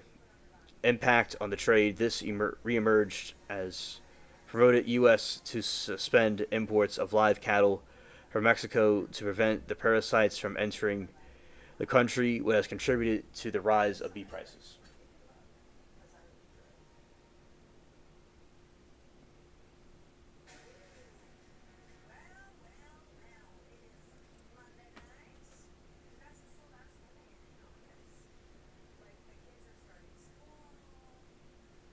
Thanks for the link, Latina.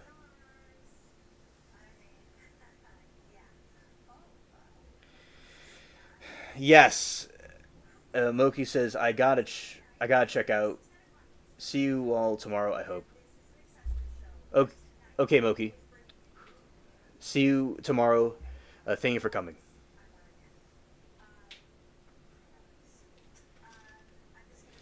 Michael said, I think you would have liked taking the parasitology class in college. I guess so. Yes. Yeah. Oh, Liberty. We were trying to figure out how these things are created.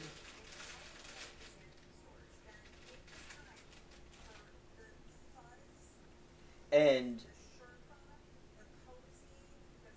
we're trying to figure out how these things are created.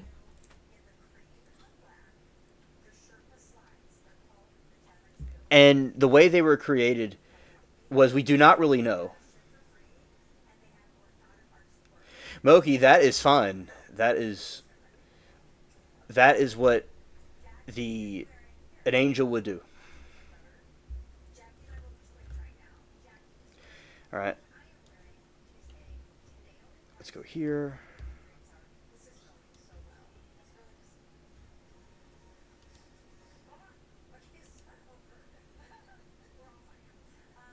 All right. The screwworm. I mean, not the screwworm. This other thing. All right. Here we go. Now, Liberty. There's no information about its evolution or it being created. Whatever it was, there's no information about when it was existing. It seems like it existed in a long, long time ago, in the times of the long ago before the settlement of the United States. Oh, good evening, Kat. Good to see you. So, with the situation at hand, you know where it comes, Liberty? It was first documented from some place called the Devil's Island in the South America, in the jungles, in the kind of Caribbean type area. It was this island called the Devil's Island. It was isolated, and then when they started having cattle and stuff like that, this thing came into existence. Right. Well, I asked it too, Liberty, and there's not much information about when it was, about its past. You go ask AI. See if it has any extra information. Right. And we'll see again. Let's see.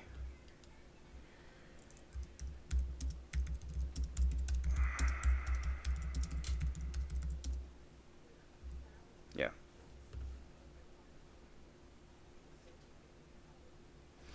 Now, this is some scientific explanation about it. Yes, understood, Liberty. Screwworm flies were not created by humans. They are naturally occurring species in the Native Americas, including regions of the United States, whose scientific name, it evolved a parasitic lifestyle that ingesting its it is from the other bowel flies. Most blowflies lay their eggs in decaying or deleted animals and larvae, feed off the deleted flesh. This makes them important ecology for the decomposers. All right, and screwworm flies evolved to lay eggs in their life flesh of warm-blooded animals, where the larvae feed and burrow and grow. All right, so that is not much information on it, but that's allegedly how it would have evolved. And let's see if Liberty gets any information on it, if she finds anything.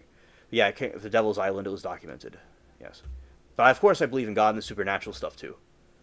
That it could be something evil that was created, in my opinion. Alright.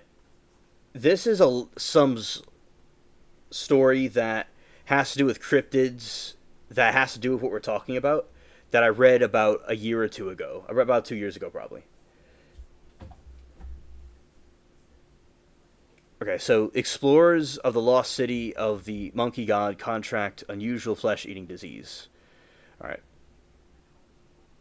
Hello, want some coffee? It's great to see you. Welcome to the chat. So, what's going on? Oh, hello, Cat TV. Welcome. And so what's going on is that a person, for those that are just coming in, that are just coming through, in the United States, there's somebody that had the screwworm in them, which comes from a fly from South America, from a jungle.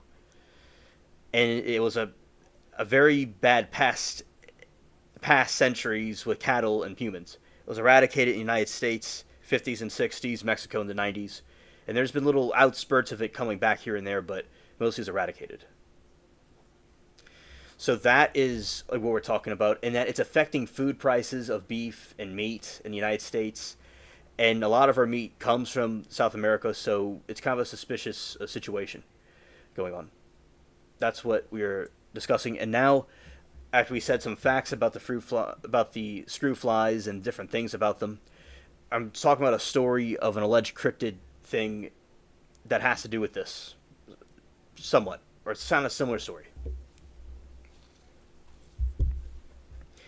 Hidden deep in the jungle in Honduras, Central America, there is a mysterious place known as the White City. Some call it the Lost City of the Monkey God.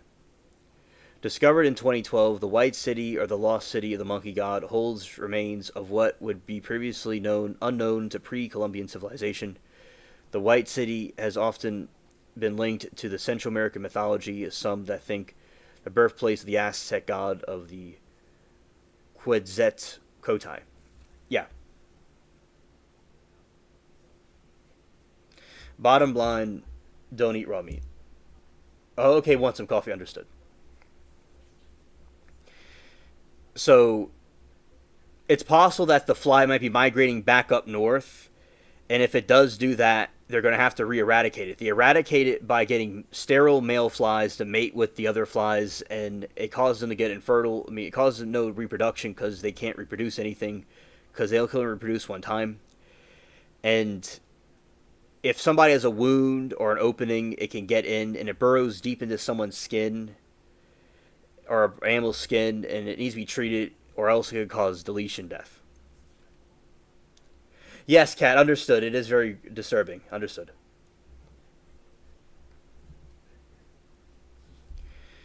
Legends tell that the city was abandoned by residents in 16th century when they thought it was cursed by disease.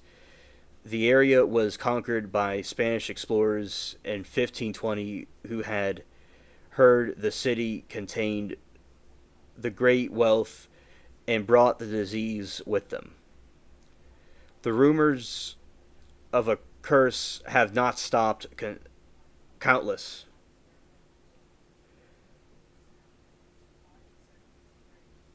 Oh, and any vaccine force a red flag. Yes, absolutely. Absolutely.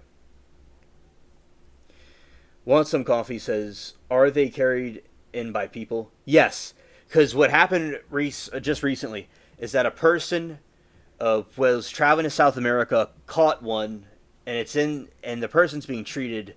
But yes, it's in a person. It was carrying it in the country, but it can't be spread to other people that way. It, unless if it hatched and it came out and more of them were created. It's quite disturbing. Yeah. So hopefully they're not coming back, but they do come back. They're prepared for it. It was just somebody. It doesn't right now. There's no threat to the United States.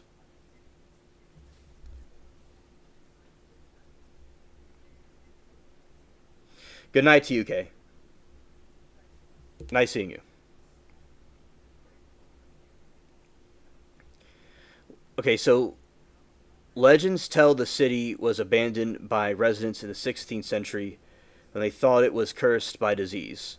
The area was conquered by Spanish explorers in the 1520 who had heard the city contained great wealth and brought diseases with them. The rumors of curse have not stopped. Scared. That this other story I'm talking about has nothing to do with the other thing. It's just kind of a similar story. One explorer who certainly did not fear any curse is best-selling another Doug Preston, who was a member of the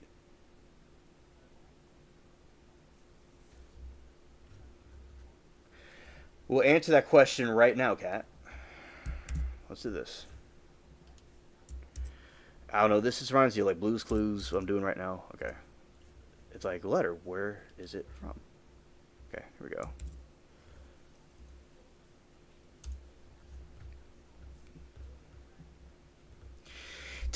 Okay. Here we go.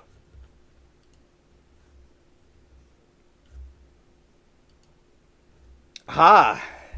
Lori, it'll be coming to theaters and to streaming platforms soon. It's in production. All right. So, how do I keep wash clothes from getting stiff if I line dry? To keep line dried clothes from getting stiff, use a natural fabric softener like white vinegar or baking soda in your wash. The stiffness is caused by det- detergent. The stiffness is caused by detergent residue and the formation of hydrogen bonds and fabric fibers as they dry motionless.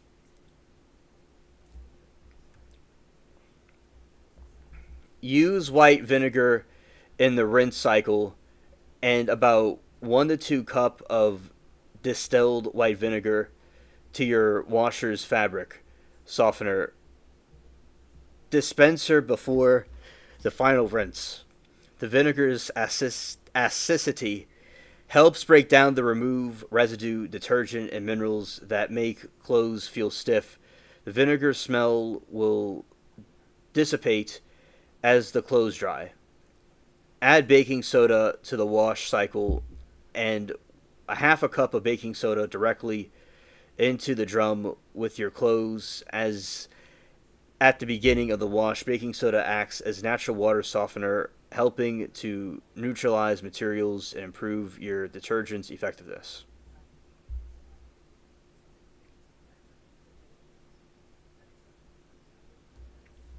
Adjustments during washing.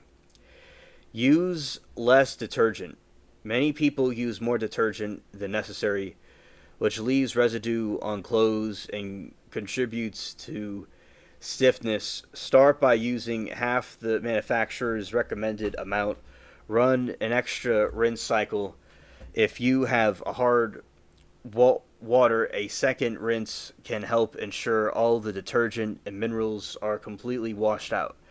Reduce the spin speed if your machine has variable spin speed. Lower settings to leave more water in the clothes. Swallows dry process results in a softer feel.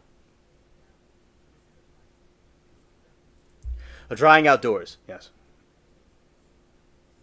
Before hanging the clothes, shake items vigorously before you hang each item. Give it a good firm snap.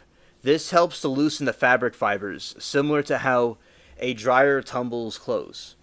Hang strategically, avoid folding items over the line, which can create stiff fold marks. Use clothespins to hang items from a seam where marks won't be visible. For shirts, hang them in a hem. For pants, hang them in the waistband.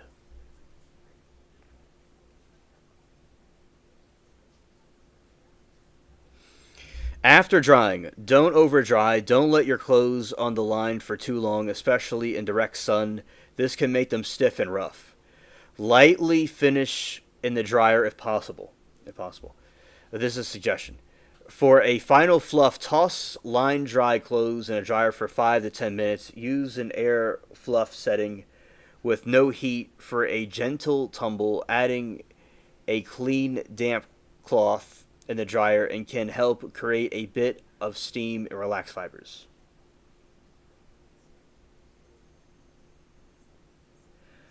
Understood, Kat. You're in the right place because this is what we're talking about. And some people are disturbed by it, and that's okay. They could just go to the other type of stream we do.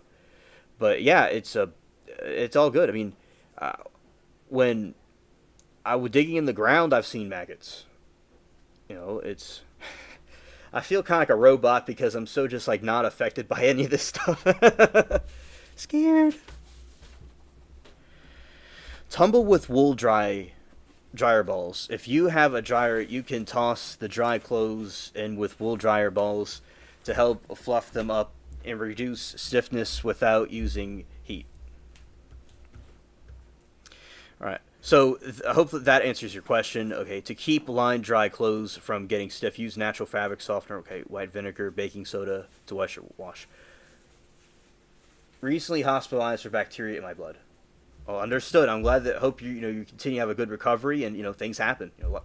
Life happens. So it did nothing wrong that you went through that, and it's okay. Like, it's very unfortunate that happened to you. I'm glad that you're here with us. I agree that shaking the wet items does help. I do that without aware. Wound on legs got infected. Yeah, it happens. Yeah, it could happen to anybody. Like, no one should be judged or being seen as because it's like anything can happen to anybody. So I'm glad with the modern technology we have, we're able to care for these things the best way possible. It could be a lengthy process, but we could do that. So yeah, prayers for you and that you continue to be safe and healthy, and your speedy recovery. Amen. So that is, it definitely happens. It occurs. It just happens to animals. It happens to humans. It happens, even a plant or a tree can get something like that. Yeah. So I'm glad that you're here with us and hopefully recovering. So that hopefully answers your questions about the stiff, dry line. If you want me to reread that, just let me know and I'll reread it. All right. Now, this other story I'm talking about has nothing to do with this other. It has something to do with it, but not really. It's like some cryptid thing that I read about before.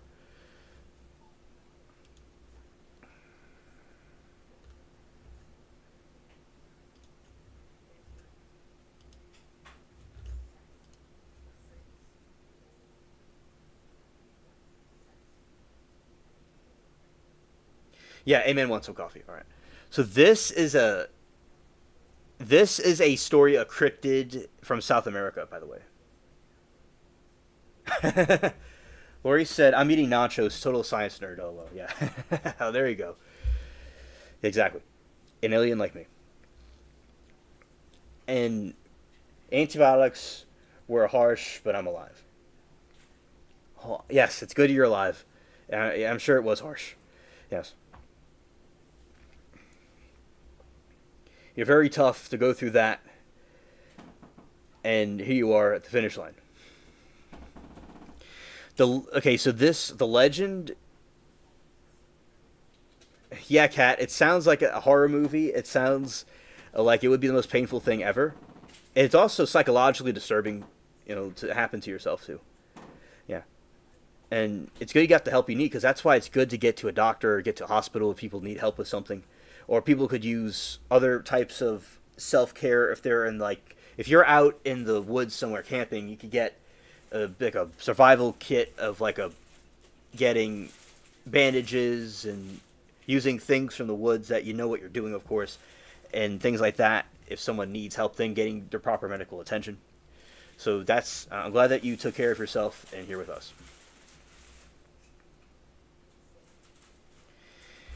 Oh wow! Oh no!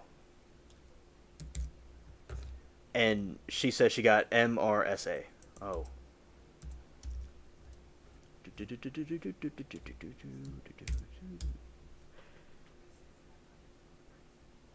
Ah, okay.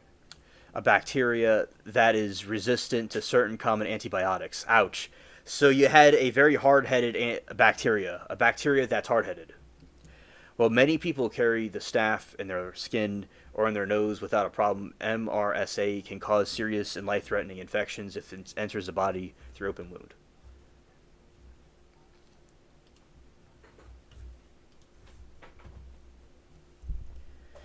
Liberty said, "You're welcome, Kat.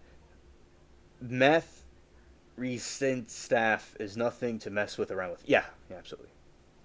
My late husband would get cellulitis in legs. Very scary. I'm glad you're okay, Kat. Yes, yes.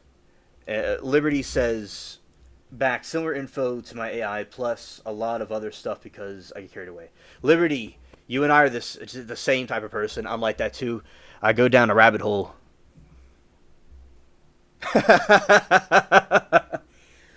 Liberty says she wants to bleach herself now. Yeah, I don't blame you. I don't blame you. Microbiologist. Facts. We got the microbiologist on board the spaceship. Facts.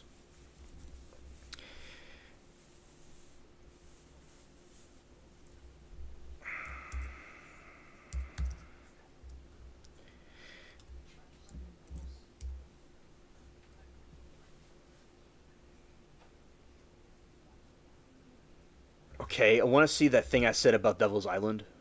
Let's see.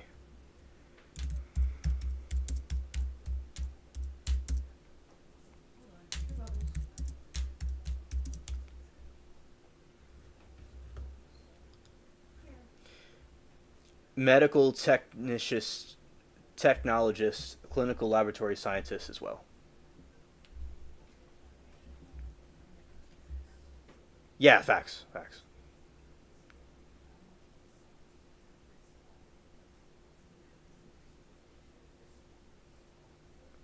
All right, I want to tell you all the history of the screwworm on the Devil's Island, and I'll get to the cryptid thing. Okay, which has to do with this sort of. This reminds me of Lord of the Flies. Yes, absolutely. His work is much appreciated indeed. Yes. A fly whose larva fed on the living tissue of blooded animals, including humans. All right, the man eaters. The reputation earns following investigation and high mortality rates in a notorious Devil's Island penal colony in the 7th and 19th century. Man eaters a song. Wow.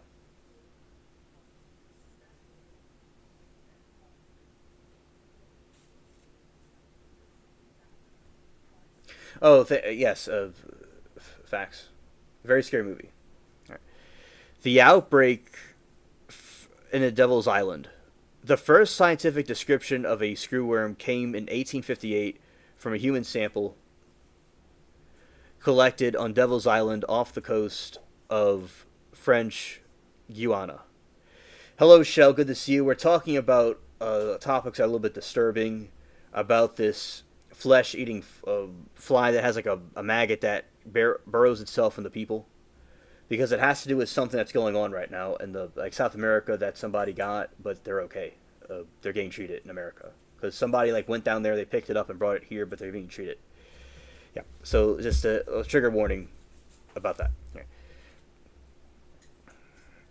The penal colony deaths. Investigation revealed that a scientific number of deaths among prisoners at the remote penal colony were caused by maggots infesting their wounds, particularly around nasal sinuses.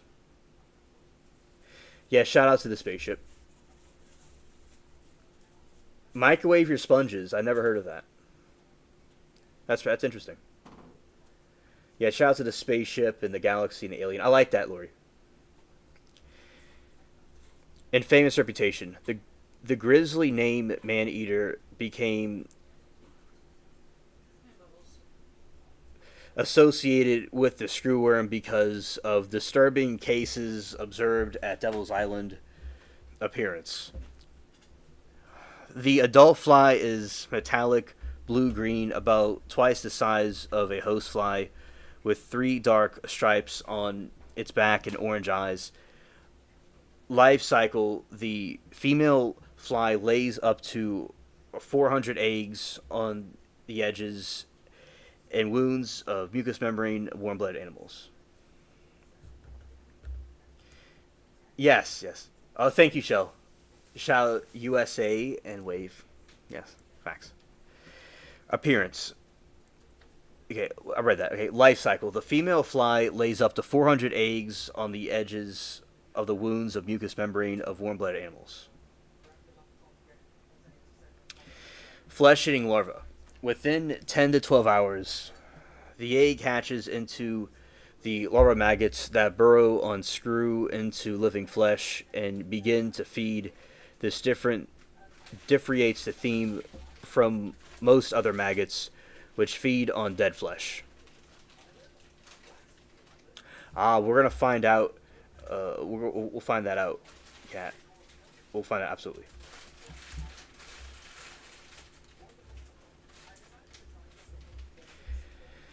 Severe effect. Infestations can cause severe tissue damage, and enlarging wound attracts more flies, leading to a vicious cycle that can be fatal if untreated. Control and current status. Eradication North America. The sterile insect technique, which involves releasing billions of sterile male flies to prevent reproduction, successfully eradicated the screwworm from the United States and Mexico in the 20th century. Recent resurgence in 2024. Containment barrier in Panama was breached, leading to resurgence of the pest in southern Mexico. U.S. government is monitoring the situation and has implemented control measures, including breeding sterile flies to prevent it from re-entering USA.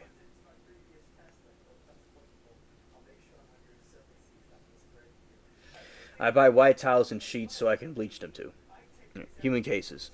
Although human cases are rare, they are possible, especially for individuals with open wounds who live or travel in endemic areas. A fly is present.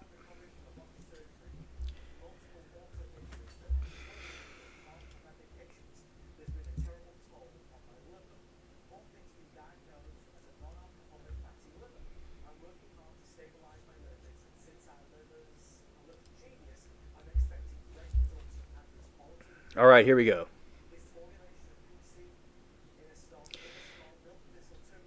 The larva of maggots of the New World screwworm can grow up to 17 millimeters, about 2/3 of an inch long. At their mature size, they are quite large for maggots, which allows them to burrow deep in the living tissue of their host. Yeah, absolutely, Lori. Yes, my dog had worms when he was a puppy. Oh, are we going to get into tapeworms tonight? Oh well, we can sure. I'm curious about what definition that would be. Scared. The rapid growth after hatching from the eggs laid on the wound, the larvae grow quickly. Third instar, they go through 3 stages of development. By the third and final stage, they are at their largest and most destructive appearance. The mature larvae are cylindrical with tapered head and blunt rear, and their screwworm name comes from visible rings of spines that encircle their body. Yuck, indeed, Liberty. Yes. Yeah. Yes, indeed. It's completely disgusting. Absolutely.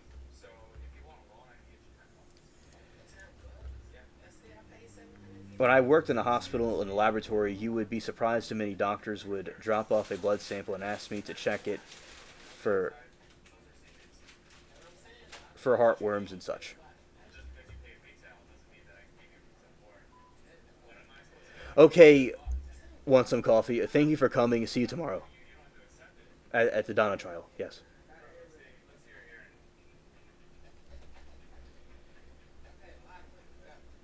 And oh, okay, for heartworms and such. Okay, Michael, it's very interesting. I'm sure you found some little critters in there at certain points. Scared.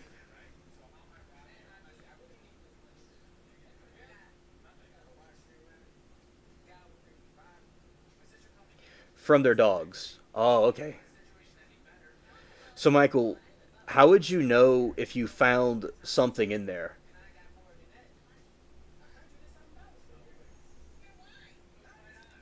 Like, how would you know that there's something in there? I'm just curious. Kat said, I use vinegar regularly, but they were still stiff. I'll try adding baking soda. Oh, okay, Kat. Yes. And tell us feedback about what's going on. A screwworm larvae are visible to the naked eye. While they start as small eggs laid, they quickly hatch and grow, reaching mature size. So they can be seen by naked eye.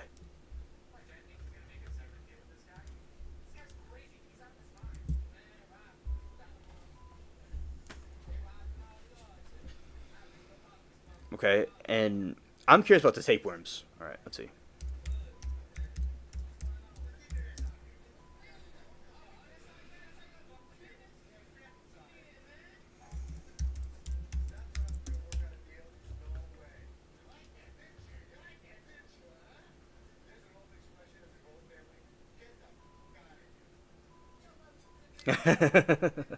Yeah. All right, now I'm curious about what the tapeworms are exactly. So this is a trigger warning for y'all that this might be a bit disturbing. All right, so your discretion advised. Just a little heads up, and then after this part, I'll get to the cryptid thing. That's not like this. Oh, and the microscope. Okay, Michael. Tapeworms are parasitic ribbon-like flatworms that live in intestines of a host, such as a human, absorb nutrients. While many infections can cause no mild symptoms, other can lead to serious health complications depending on the type of tapeworm, specific stage, and infection. And now I want you all to know something. Just hear me out here. Yes, yes, poor Liberty. Yeah, poor Liberty. Yeah.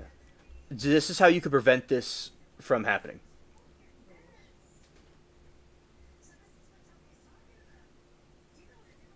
Scotch tapeworms, they wear plaid jackets. Oh, interesting.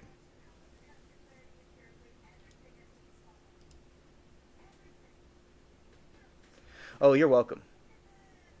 You're welcome. You're welcome, Lori.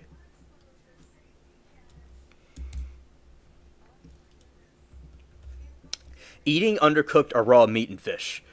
So to prevent you all, which you all wouldn't have a problem with this, undercooked raw meat or fish could possibly cause this problem. So the food is cooked right, you should be okay, in my opinion.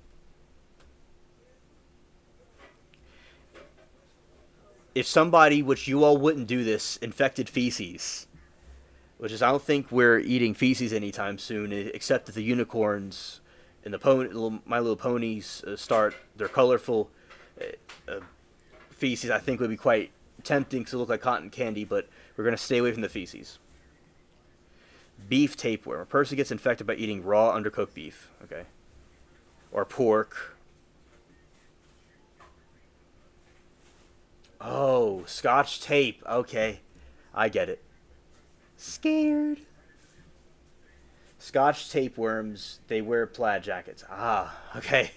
Hilarious, hilarious. I thought that's what that meant. But I'm so like zoomed and focused. I'm thinking like, you know, oh, it possibly could be something that's there.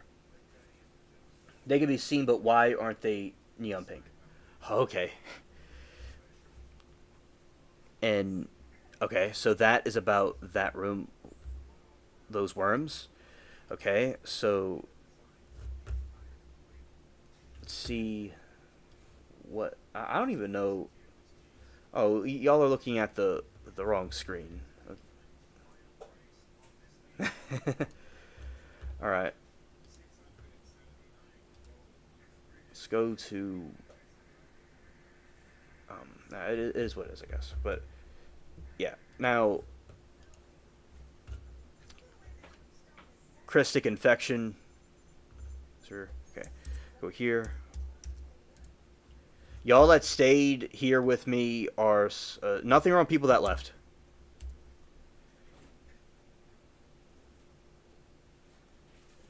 Ah, okay. So what Liberty was talking about is a common method for diagnosing pinworm infections, not tapeworms. Well, I was saying something about tapeworms, but diagnosing pinworms. Okay, I didn't know that. The Scotch tape test. Okay. And Kat said she's a walking science experiment. Yeah, there you go. And okay, prevention, proper food preparation, good hygiene, and clean water. Y'all, everyone should be fine and safe from the teamy worms. You've heard of pinworms. You know what? Today is not y'all's lucky day. You know why? Because I haven't. Scared. I feel like Willy Wonka when he was in the tunnel and freaking people out. I feel like I'm doing what that guy did.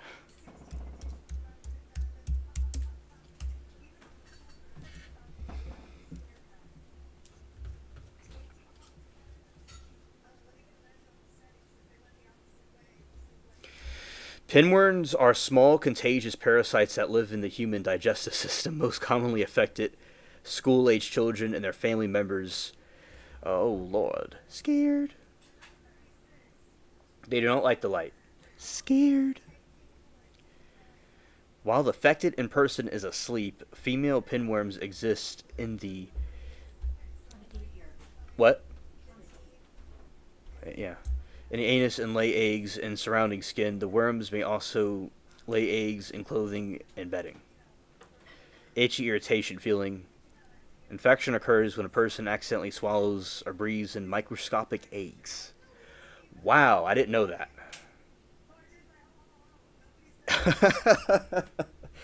Intense anal itching, irritability, restlessness, sore red skin, and other parts having itchies, and visible worms, and oh wow.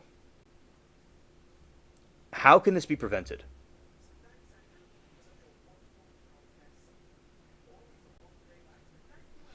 Keep nails short if child is preschool. Oh, okay. Understood.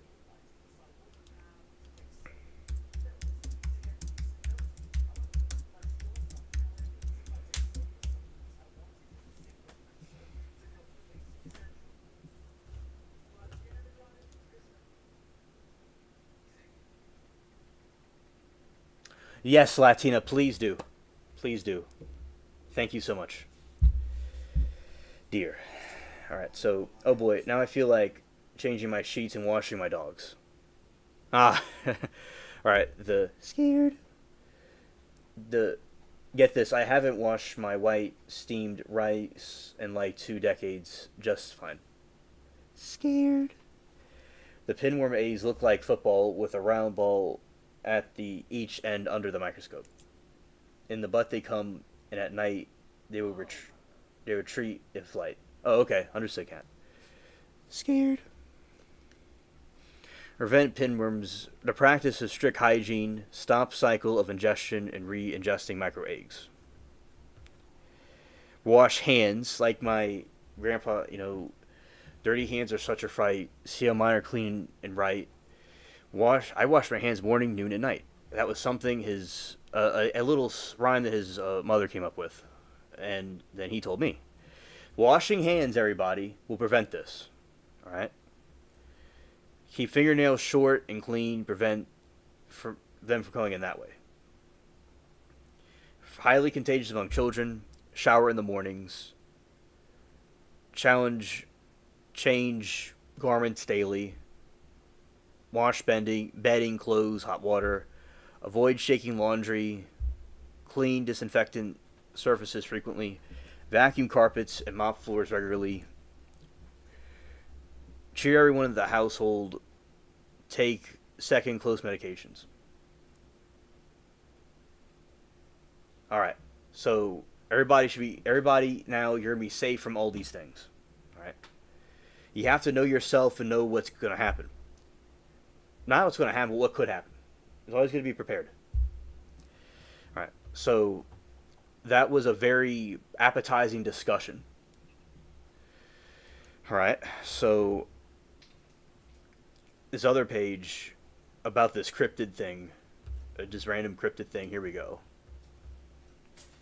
All right, Shell says, when we caught a copper from the rescue place at 12 weeks, we had worms, so the rest of the crew members had take meds as precaution.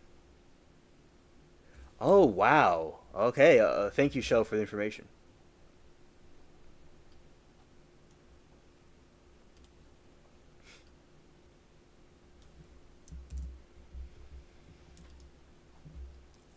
And head lice is another big kid thing. Yes, that is true. That's true. Like scabs. Oh, okay. Thank you. Yes, Latina, right. Not only vacuum carpets, but depends after each vacuum. Yes.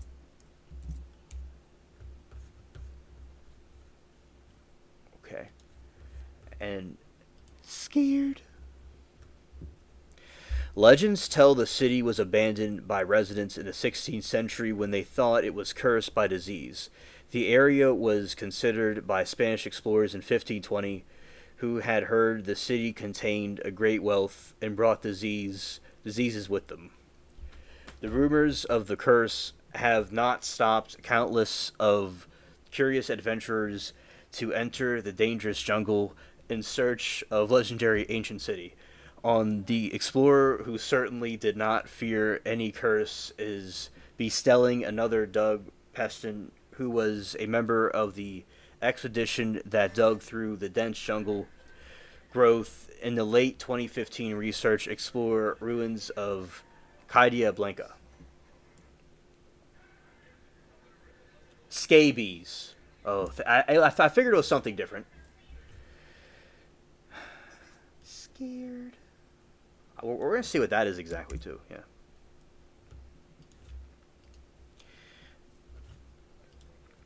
There are mosquito rainforests where the city was located and very remote, impenetrable, and only partially mapped. Some plant specimens in the jungle, for example, can grow 70 meters high, and they don't make search easier. While uncovering the mysteries of the legendary lost city, Peston and his colleagues discovered they had contracted a virtual strain of leishmaniasis, a disease transferred by the sandflies which can eat through the face and needed urgent hospital treatment. All members of the crew survived disease unscathed. Yes, appetizing. Burrowing tracks. Yes, we're gonna look at what um, scabies is. We're gonna look at it.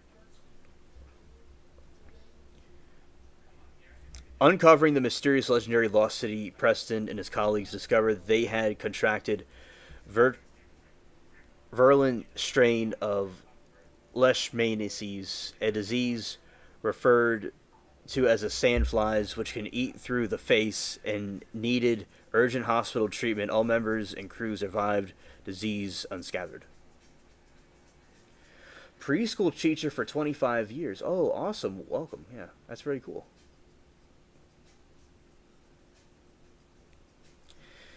The parasite migrates to mucous membranes of the mouth and your nose and basically eats them away. Mr. Preston told CBS News, quote, your nose falls off, your lips fall off, eventually your face becomes a gigantic open sore. It's just too dangerous. Getting in the jungle is dangerous. The lost city of the monkey god. There is this cryptid kind of like Bigfoot, and there's this big monkey god that people worshipped. It's kind of funny. I mean, it's like a cryptid or like a Nephilim type thing. When we lived in Texas, our neighbor tore down the fence that we shared without telling us. When we were at work, our 1-year-old dog was gone. She found her way back home about 2 weeks later with scabies. Oh, good grief, that's terrible. I would be so triggered. That just messed up. Thanks for sharing. Since the days of the conquistador, Hernan Cortez. He's in the Pirates of the Caribbean story, by the way. Rumors have circulated about a lost city of immense wealth hidden somewhere in the Honduran interior, called the White City of the Lost of the Monkey God.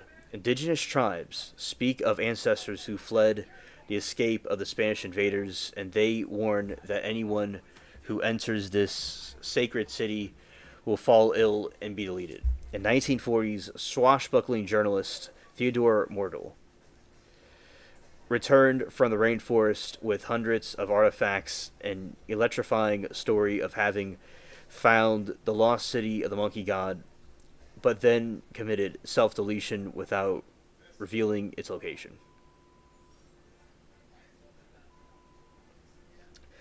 A shell, that was so wrong of them. I had that happen though, but my dog was in the house. Oh, okay. That's why neighbors. I like shout out to neighbors, but I could see where some, these stories that make sometimes neighbors may not always be the most pleasant people to be around. From what they're, and I like my neighbors, but for these other types of neighbors, it's like oh boy.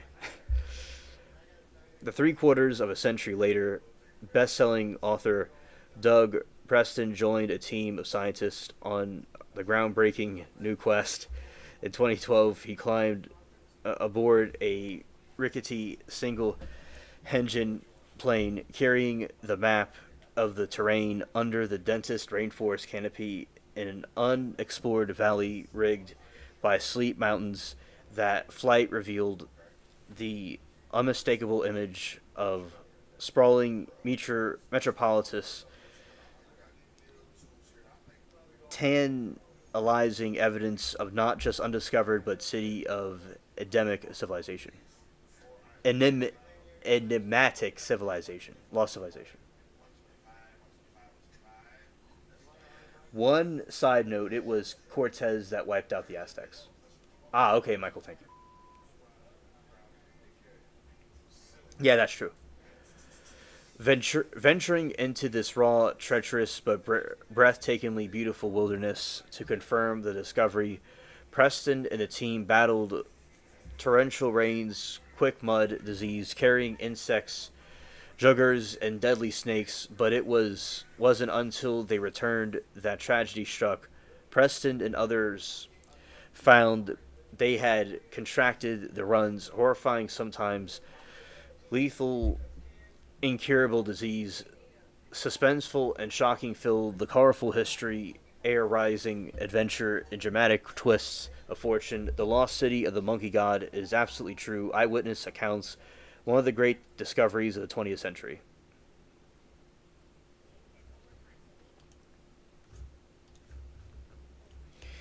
I would never trade the experience for anything, Preston said. It was a powerful legend.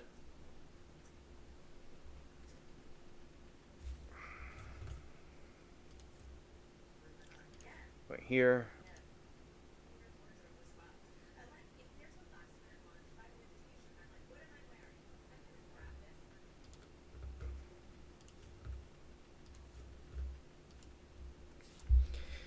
The legend. Okay. The legend is there was a great city in the mountain that was struck by a series of catastrophes. Inhabitants throughout thought the gods were angry at them. They were leaving their belongings behind, Preston said. Thank you, Lori. We posted flyers, Shell says. Reward went out early in the morning, driving, calling her name, as well as the evening. Then one morning, opened the garage door, and she was there. Aw. That is fantastic. That poor baby, I'm so glad she came home. Yes. There are many ancient mysteries hidden in the jungle of La Mascuta. With the help of LIDAR technology, researchers could scan hundreds of square miles of dense jungle in a matter of days. Satellite images have revealed rectangular structures, including two perfectly linear lines in the right angle.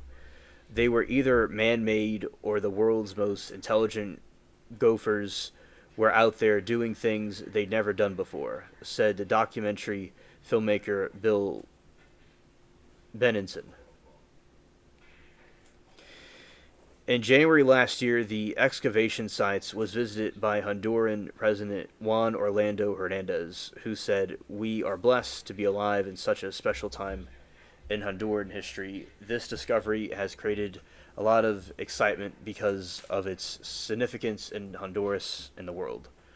Artifacts excavated from the ruins will be displayed in a museum in multiplicity of catacombs."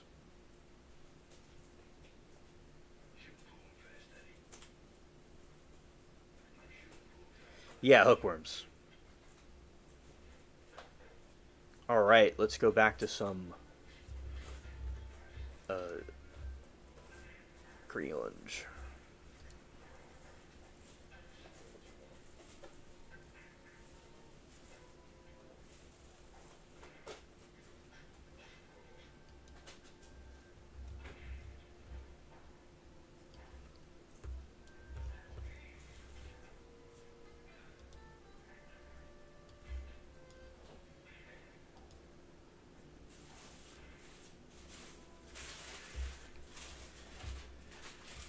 All right, so oh, come on.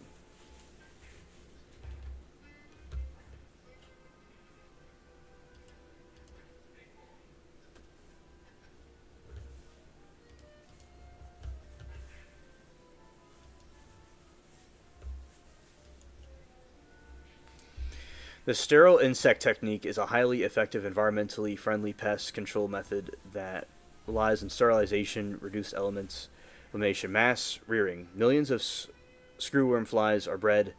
Spe- Specialized facilities such as the one Panama jointly operate with the U.S. and Panama. Is there a benefit of brain-eating parasites in the science world? Oh, okay, interesting. Mass rearing. Millions of screwworm flies are bred in specialized facilities such as the one. Okay. Sterilization. The male are sterilized using low doses of gamma radiation. Whereas this process does not affect flies' longevity or mating behavior.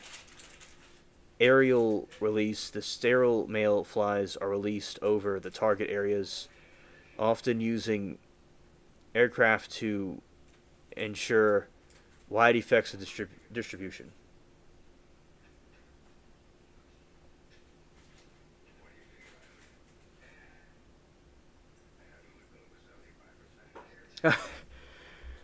Hilarious, Michael. Hilarious.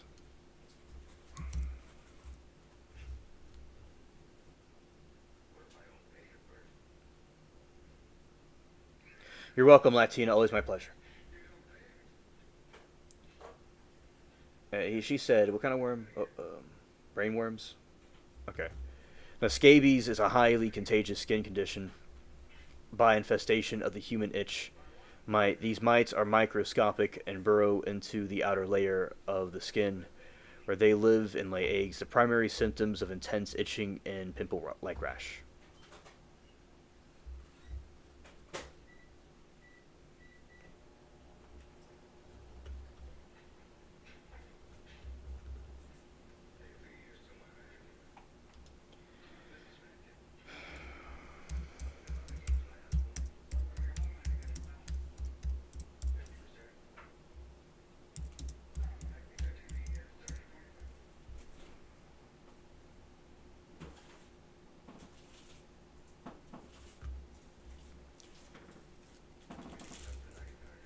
All right, let's see. Why do they exist right now?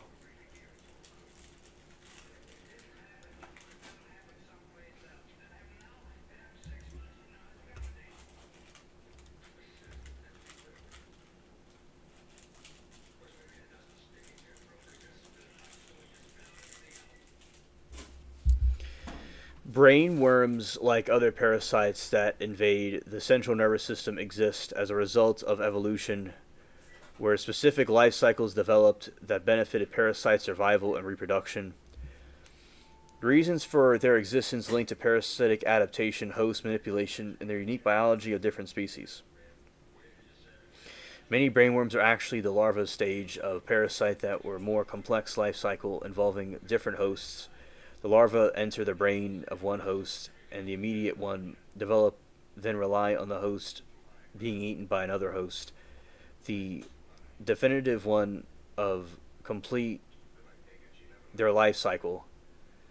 A prime example of pork tapeworm. Human can become infected with the larva by ingesting tapeworm eggs from contaminated feces.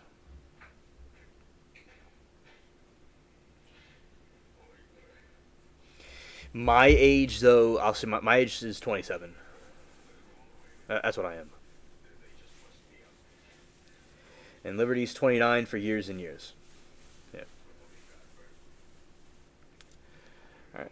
The larvae migrate to different organs, including the brain, where they form cysts. For parasites to reach adulthood, its host needs to be eaten by a pig. However, the larvae develop in a human brain. The cycle is deleted after the parasites.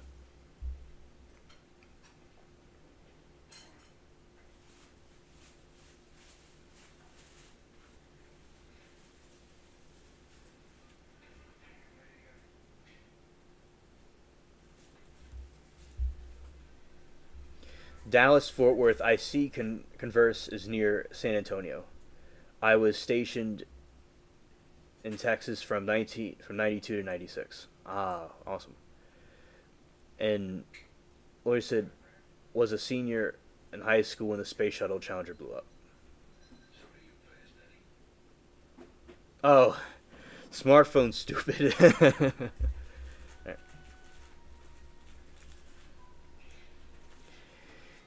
Alright. Parasites reach adulthood. Its host needs to be eaten. Okay, I said that. Okay. Host manipulation. Increase predation risk. The parasite, for example, infections rooted in the forms of cysts in the brain, it causes the rodent to lose its innate fear and felines and can develop an attraction to feline urine, and this makes the rodent more likely to be preyed upon by a cat and parasite definitive hosts. By the meat industry. I do not remember that book.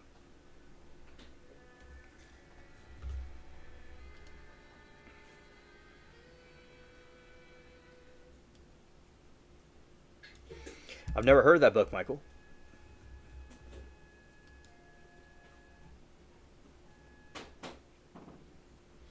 Kat said 58 here, but stop grilling at 30. Ah, okay.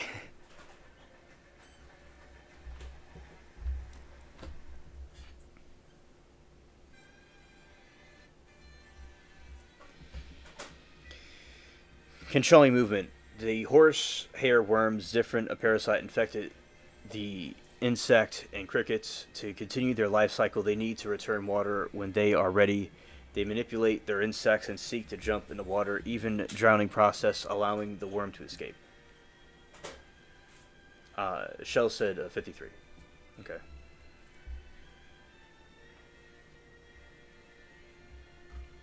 The development of complex life cycles include neuroparasitisms and adaptive strategy that has evolved over millions of years, while multi-hosts and life cycles inherently riskier provide a significant evolutionary benefit, particularly of those allows parasites to exploit different environments of hosts, the ability to manipulate the host behavior to increase the chances of reaching the next host is highly refined and specific evolutionary adaptation.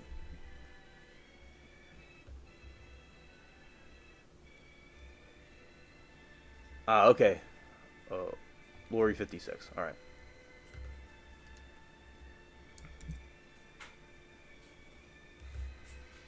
Let's see. The jungle. Yes, it is wild. Absolutely.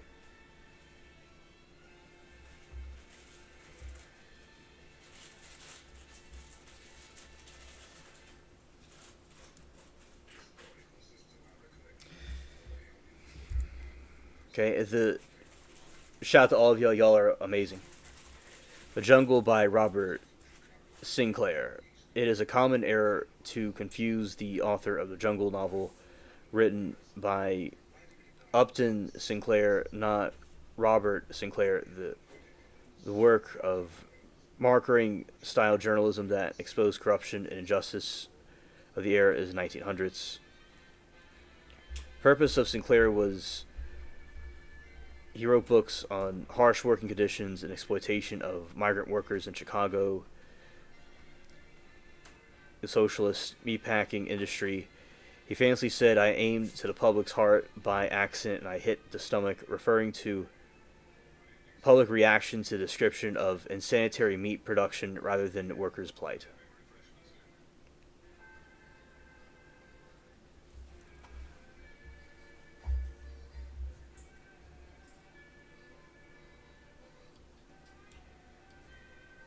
Oh, yes. Yes, Liberty, I can answer that for you right now. Yes.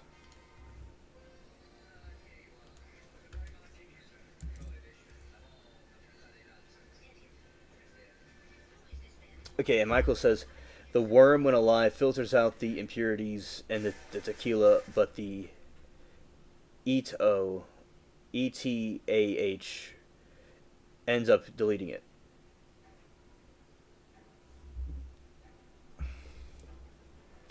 Now, this is what Google AI says.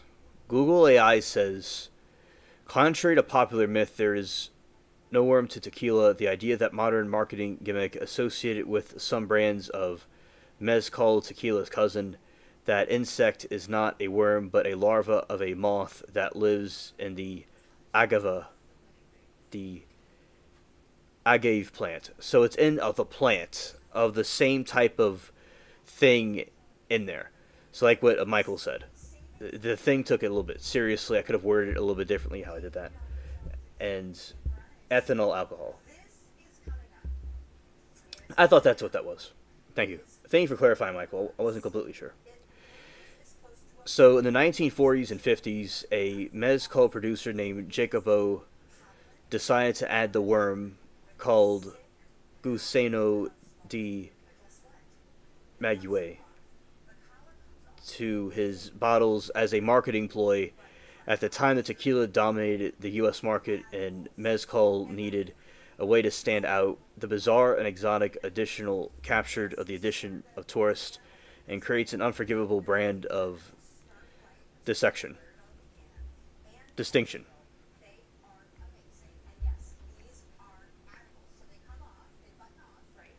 I tested positive when I was pregnant, but I didn't pose a risk. They said, was I a carrier? Okay. not a single quality. The presence of a worm is actually a sign of a lower quality mezcal.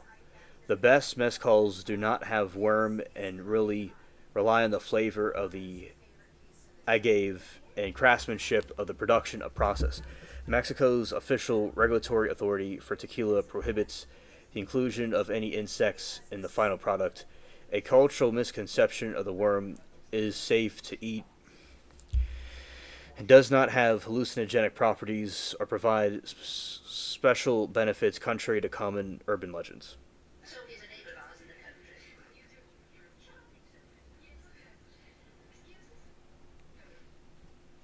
A related delicacy. The same type of agave larva are traditional and highly prized delicacy in Mexican cuisine, served as roasted or fried. The worms are also ground with salt and chili to create a worm salt, which is often.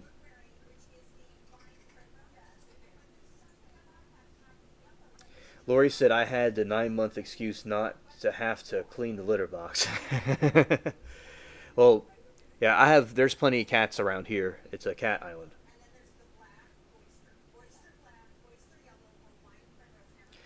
They've seen a documentary where they have snakes in bottles. Gross. I've never heard of that. Liberty. That is gross. Yeah. They do all kinds of weird things in China.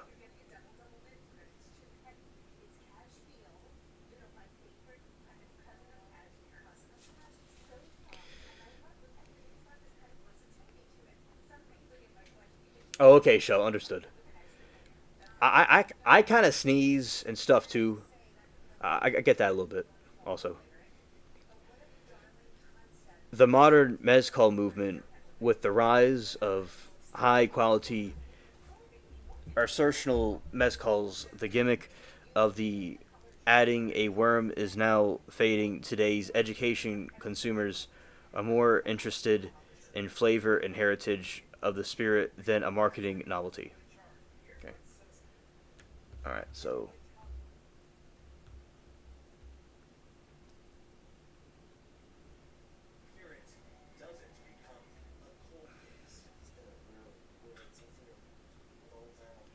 now, let's see. Oh, that's nice, Michael. That's nice. Facts. Let's see. Mezcal. Snake wine. Oh, okay.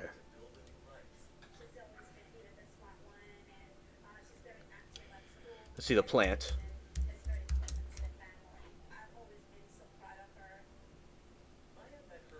Yeah, these are the plants. They look kind of like those things. It looks kind of like an aloe vera plant and a pineapple. Yeah, very cool.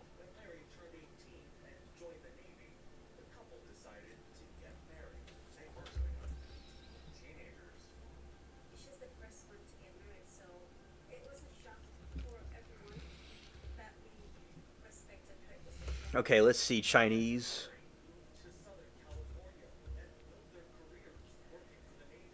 Okay, let's see about wormwood. And then I want to get to the snake wine. I'm quite curious about what that is.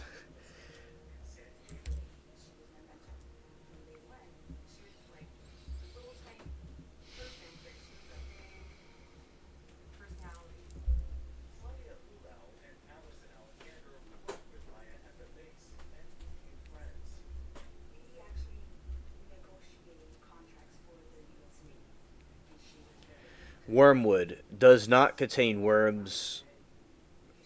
The name comes from the historical use of a deworming agent to expel intestinal parasites from both humans and livestock. The extreme bitter taste of the plant was thought to contribute to anti-parasitic powers.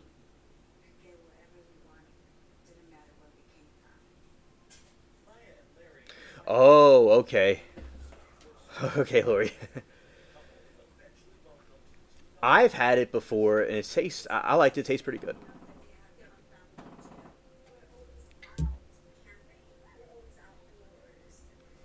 What I had was a margarita. That's what it was.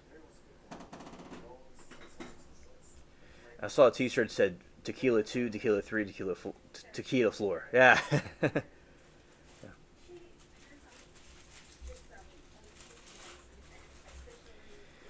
Intense worms for centuries.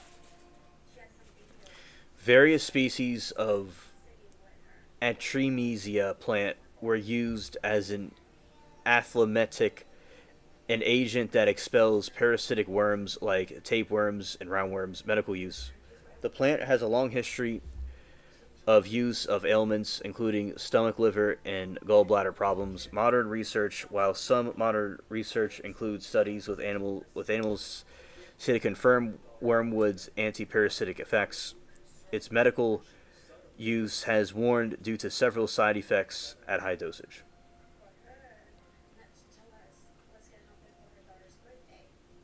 Right, right. Okay, I'll do that, Michael. Wormwood tea, interesting. I never heard of this before.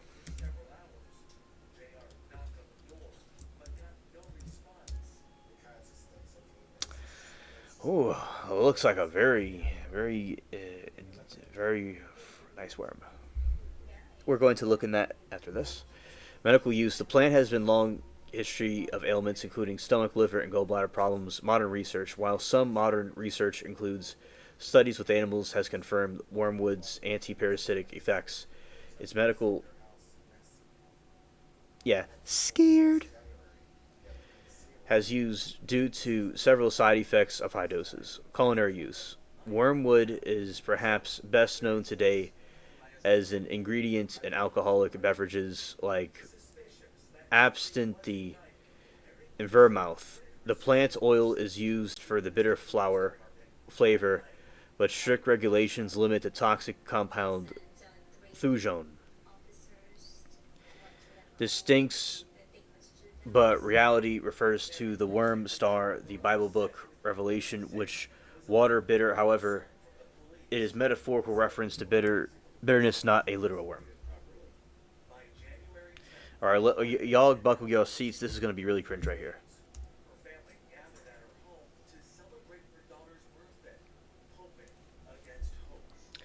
Now, this is one of the most appetizing parts of the night, everybody. The Loa Loa, also known as the African eyeworm, is a parasitic roundworm endemic in the rainforest and swampy areas of West and Central Africa. The infection is causes a called leiosis. Loa Loa is transmitted to humans through the bite of an infected deer fly. A deer fly. Okay. I got a stupid thought in my head of like a fly with a deer head on it. I was like with antlers. That was kind of a goofy thought. Specifically from the Chrysops genus, which are active during the day. Life cycle. And an infected dearly bites a human and introduces a larva into the bite wound. The larvae mature into the adult worms, which then migrate through the subcontious tissue. Adult female worms produce microscopic larvae called microfleria, which circulated in the bloodstream during the day and can be ingested by the biting deerfly to continue the cycle.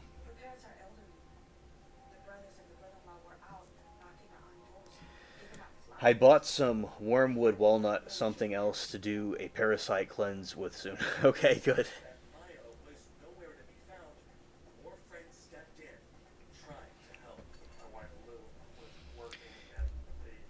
And the symptoms and effects: collar swelling. Oh, whatever. An affected deerfly bites in humans introduces larvae into the bite wound. The larvae mature into adult worm, which migrate through subcontious tissue. Adult female worms produce microscopic larvae called the microflaria, which circulates in the bloodstream during the day and can be ingested by biting deerfly to continue the cycle.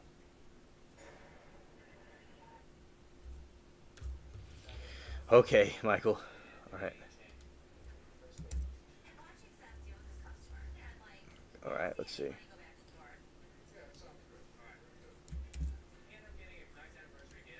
Thank you, buddy. Swelling, most common symptoms of the episodic appearance of localized, itchy, and non painful swelling called collar swelling. These can be painful if they develop around the tendons, eye worm migration. The more dramatic symptom of visible migrations of an adult worm across the surface of the eye. This is while hallmark of the disease is it typically lasts 15 minutes and does not cause blindness or long-term damage. Washing veggies and fruit is must, so willingly creatures there are. Not no, but hell no. I remember a man with ephysis of testicle that had them in the wheelbarrow. Horrible. Scared. System complications. In some cases, infections can lead to more serious conditions, including renal failure, neurological problems, or the rare cases of serious heart disease. Anti-parasitic drug, steroid cover, and surgical removal.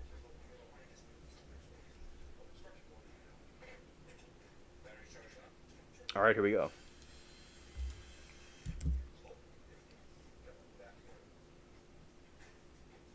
Subcutaneous. Thanks.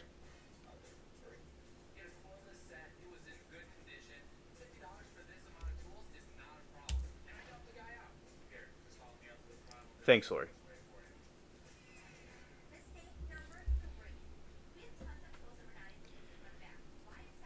All right. Is a painful, disfiguring chronic condition caused by parasitic infection known as lymphatic filariasis.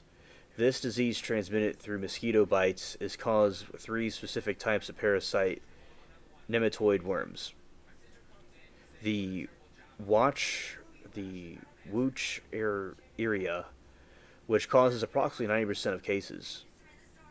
Brugia mylaei, which responsible for most of the remaining cases. Burgii mori are less common causes. Adults form these worms reside in a human lymphatic system where it can live for years. Wu Shir Aya. Okay, thanks. The larva known as microfilarius, no, filaria, microfilaria.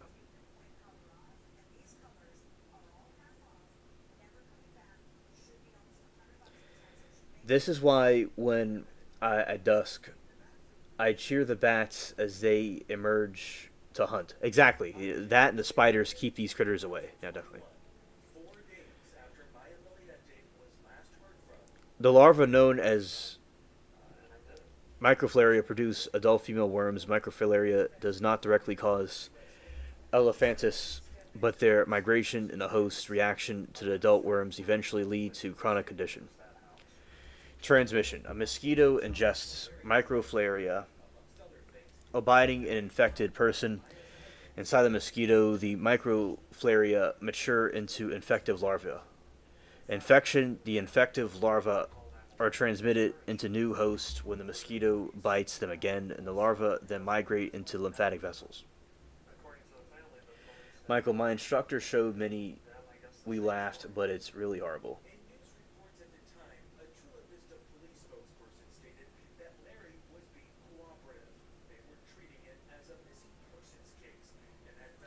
Yeah, Liberty, that sounds very cringe.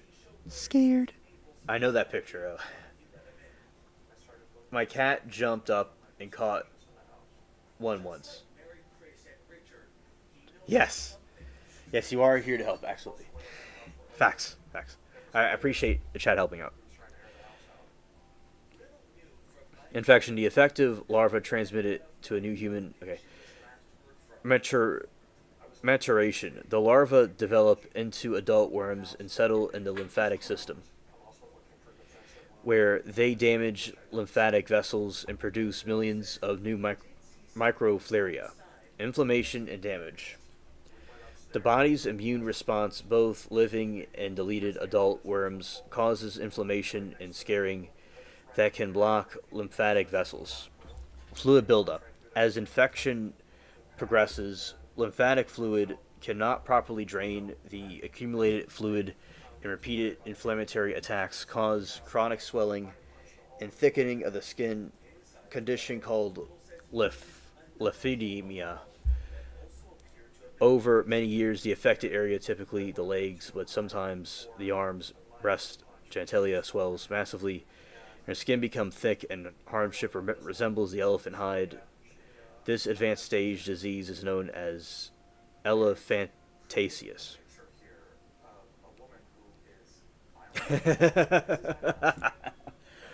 That is gold, Liberty. The Timu worm causes obsessive online shopping. Scared. That's true.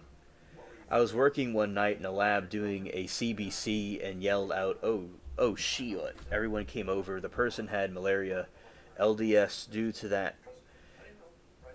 The LDS dude that just came back from overseas. Oh, wow. That's a crazy find. Wow. Yeah, cute kitty. Yeah, shout out to the cats. Sad that they kill and test off for rabies when their symptoms are present. Yeah. Yeah.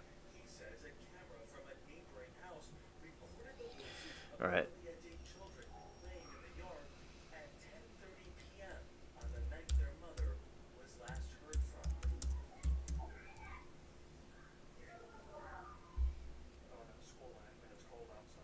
Now, something I want to tell you all is that there's this planet that allegedly exists beyond Neptune that I've talked about a lot in this. And my friend that I went to school with, we used to talk about. He got me into aliens. I always liked aliens. We got into this alien stuff, especially with this Planet 10 thing.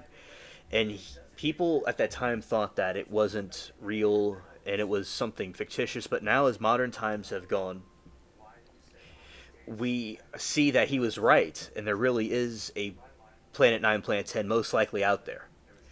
So it's an exciting time. So to share it with y'all, it has an eccentric orbit and allegedly could orbit our planet at some point.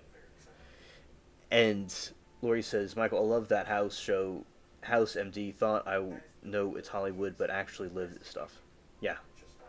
Yeah, yes, he did. Yeah. Larry said, I saw the video of a man dying from rabies. It's one of those I wish I hadn't watched kind of in college. Oh, yeah, yeah. I've seen YouTube videos of that. It's not pretty, of the rabies thing. Right. Planet 9 is a hypothetical, undisclosed planet thought to orbit the sun beyond Neptune. Its existence first proposed in 2016, but actually in 2008, with my friend and I, to explain the usual let's call him, his code name is Douglas, my friend. Proposed in 2016, explained the unusual clusters of orbits for several distant icy objects in the Kuiper belt. While there is a strong indirect evidence, some astronomers remain skeptical, suggesting that observational bias could account for the orbital patterns. As August 2025, the pattern has not only been directly observed.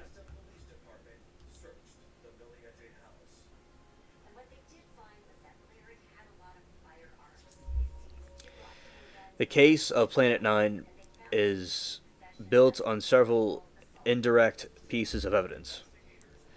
Clustering of orbits. This is primarily evidence several extreme trans-Neptunian objects have orbital paths that are highly clustered, as being shepherded by the gravitational influence of larger bodies. They delete and test for rabies because of long incubation period. Symptoms may not be apparent, but could be infected. Oh, yeah. Extreme inclinations. Some entos have highly tilted orbits nearly perpendicular to the plane of a solar system. Simulation suggests that the gravity of the Planet 9 could explain this effect. Hyperlaria. Objects like dwarf planets send to have orbits with perihelion closest approach to the sun that is so distant to call to be explained by interactions with Neptune. Planet Nine's gravity could explain why these objects detach from influence of the inner planets. Alignment in situations. In 2024, researchers show that Planet Nine's presence would cause predictable long-term evolution of orbits that aligns with observations of distant Kuiper Belt objects.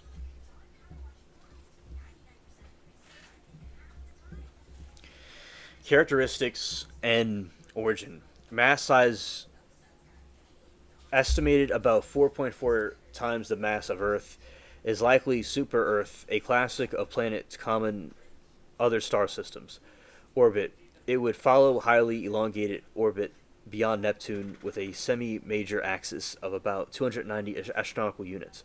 One of the orbit could be nearly 5,000 years. Consumption. While initially theorized to be an ice giant, more recent in 2025 modeling suggests its composition be closer to a rocky planet.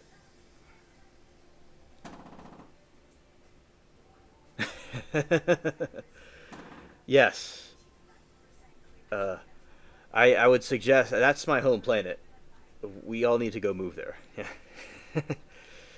Now, it is on a serious note. It's very difficult to see, but in my opinion, this is since 2008. They've been theorizing about this planet, and before that, so there's been rumors about this planet for over over decades. That this back in the 1800s, they theorized this planet was real. So it was going back, centuries, even like in Babylonian mythology about this thing. But yeah, it is certainly a planet we all need to go to because this place is kind of going to shield it. I'm scared. It's kind of difficult to find it. The astronomers are having difficulty trying to find it, but I personally think they already found it. And they're just people would be panicked if they knew about it sooner, so they hid the information. Then they let the other people know about it later, or they allowed them to talk about it later.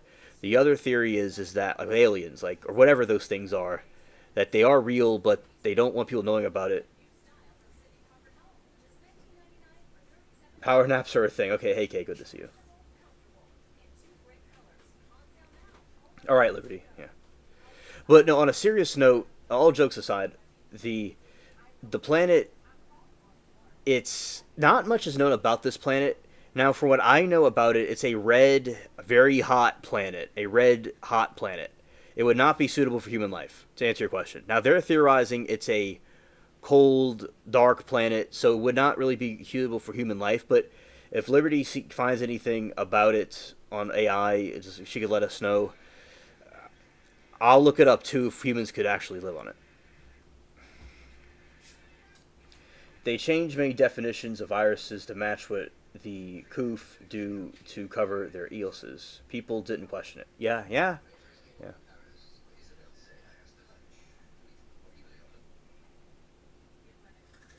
Michael, that is true. Yes, absolutely. Yes. Composition. While initially theorized to be an ice giant, more recent 2025 modeling suggests its composition could be closer to a rocky planet.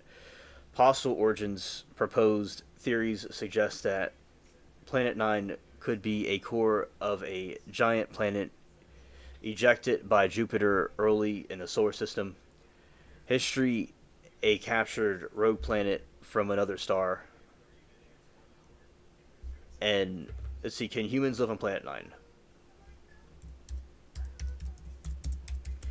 And also it's very far away from the sun, so we would not get any sunlight really. We need the sun to survive.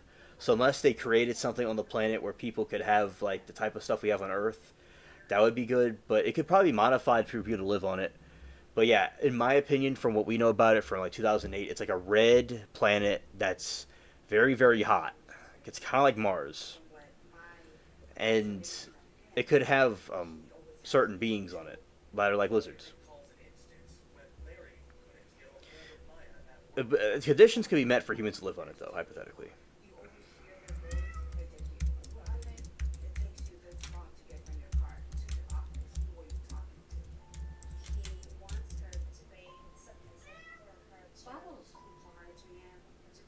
Now, according to this AI thing, it says, no, humans could not live on the hypothetical Planet 9, as its frigid, dark, and inhospitable world. I tell you all, it's very far from the sun. The extreme conditions make it impossible for life as we know it to exist on its surface, and it will be a significant challenge to establish a self-sustaining human settlement there.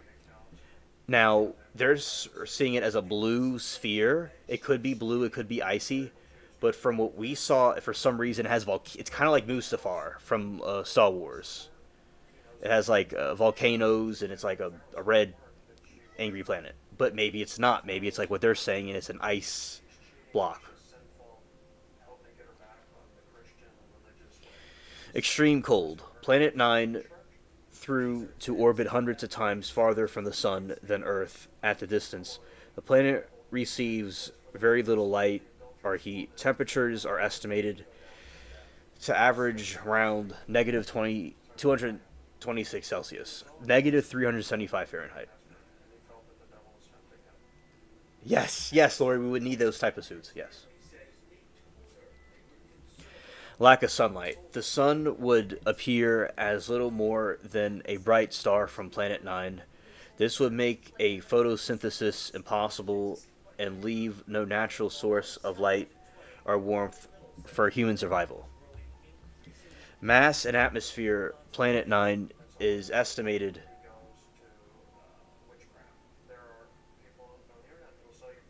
All the info I researched were deleted pretty quickly. Ah, you see, that's what they do. That's what they do. Lack of sunlight. The sun would appear as little more than a bright star from a Planet 9. This would make a photosynthesis impossible and leave no natural source of light or warmth to human survival. I've known about this planet since 2008, so I know I'm like the expert on this planet. It's allegedly very hot. And it's very far from the sun. It's like you would have to have a specialized colony to put life on there. There wouldn't be like water and trees and stuff that we have here. It's not like that. Or what these people or these scientists are theorizing now, that the planet is an ice block, a cold, dark ice block. It wouldn't be good for it unless we create a colony on it that could sustain life. Not necessarily, and it's very far away, has an eccentric orbit, and it's in an ice field also. The only reason why it would be a hot red planet is because of lava that may exist on it.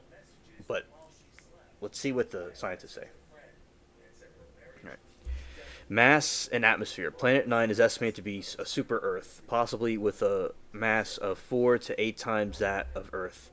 Like an ice giant such as Neptune, it is likely to have a thick atmosphere of hydrogen and helium, which humans could not breathe. Gravitational differences. The planet is higher mass would create a stronger gravitational pull than Earth's, which could affect the physiology of unknown ways.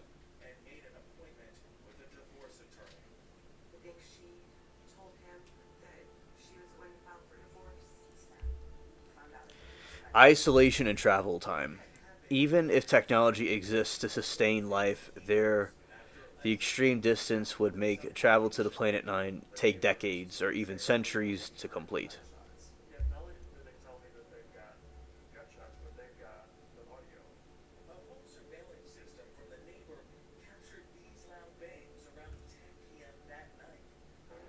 Exactly, Kat. Right. The Cat says people should read history of viruses and learn how they work. The coof is not there. Ah, interesting. Potential for life on the moon. Some astronomers have speculated about a slim possibility of a habitat environment on the moon of Planet 9. So, answer Liberty's question that Planet 9's moon could have life on it. It could habit life on their moon.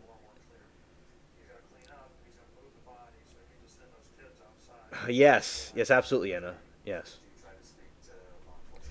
We've had a wild discussion about fly larva that eats humans. eat human flesh and animals. We talk about all kinds of cringe stuff tonight, which I thought was quite fascinating. Let's chat. So it's good to see you, Anna.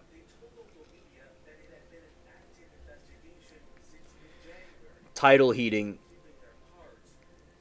If Planet 9 had a large, tidally active moon with a similar geology of Jupiter's moon, Europa, the gravitational forces could potentially generate enough internal heat to maintain a surface of ocean of liquid water. Surface. Any life would have to be extra morphilic, likely surviving in complete darkness around hydrothermal vents, subsurface ocean.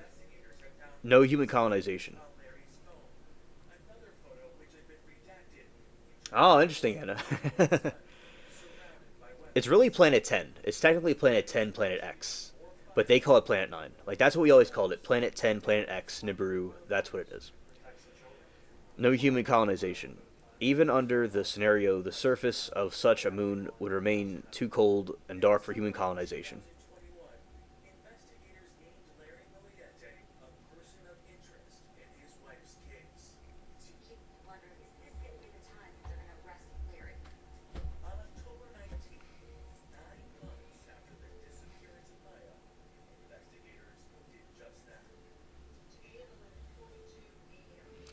Given its intense cold, lack of sunlight, and likely hostile atmosphere, Planet 9 is not a viable candidate for human habitation or terraforming. Any future human activity in the outer solar system would rely on advanced life support systems and focus on moons with potential for surface oceans. But even this would not be suitable for self sustaining life.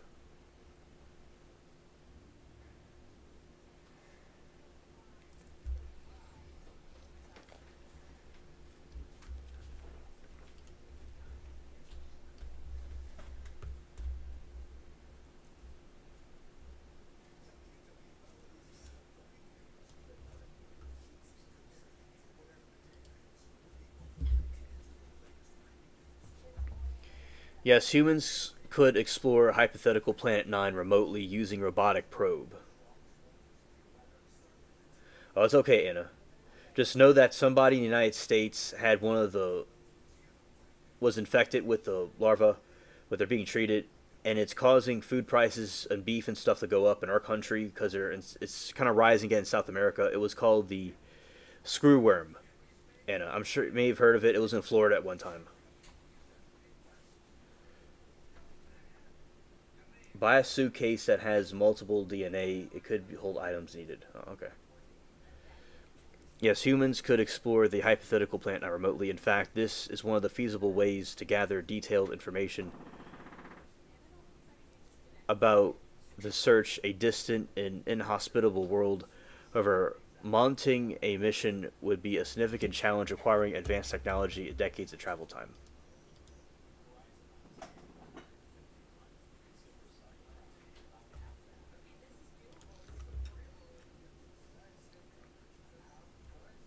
Oh, I like the thrift stores. You get all kinds of stuff there. Primary obstacle to remote exploration is the extreme distance of Planet 9. Long journey. Based on an orbit models, Planet 9 is estimated.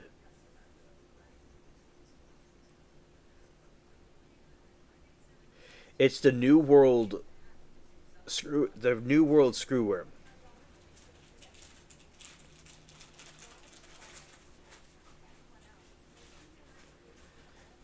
Oh yes, yeah, factoid. So this is how it works, and viewer discretion advised. Again, I want to, for Anna, give a recap of what we talked about before for those that might be sensitive about this type of topic.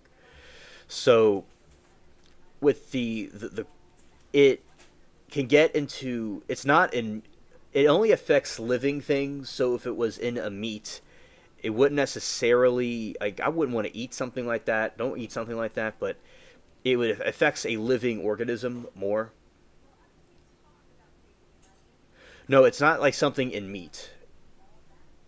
It's the way it, I mean, it could hypothetically be in meat, but it's not something in meat. No, it's like say cattle, it will these flies will, your discretion advised, put their larva inside a wound of a human or a cattle, and it burrows down with like a screwdriver, and then it could cause deletion death to a person or animal. So meat that would be infected with this cannot be shipped to the U.S. And I wouldn't recommend eating it, but it's really more something that affects the living organism.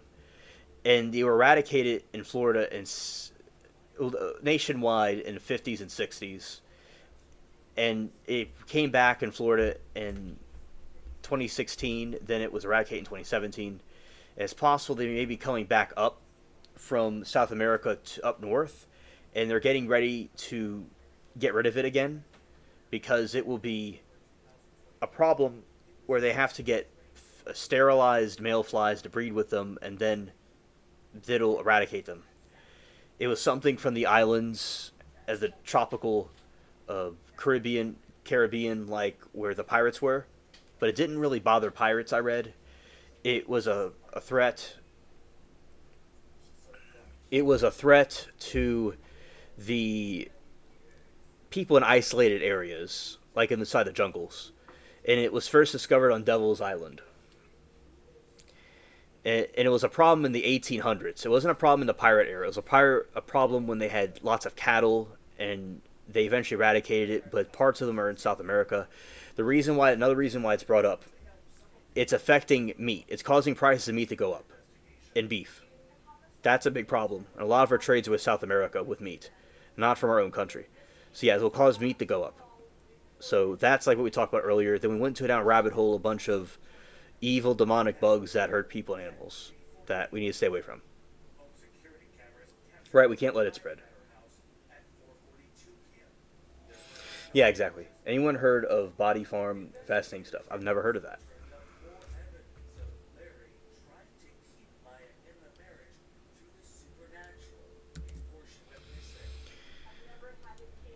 All right, long journey. Based on the orbit models, Planet 9 is estimated to be between 400 and 800 astronomical units from the Sun at any given time. For comparison, Neptune is only about 30 AU away. Extended travel time. Sending a probe would be decades-long mission. Trajectory simulates the probe could take between 48 to 67 years to reach Planet 9, depending on its position in elongated orbit. Communication delays. Due to immense distance, communication delay between Earth and probe would be hours long. This would necessitate high degree of autonomous operations for a spacecraft.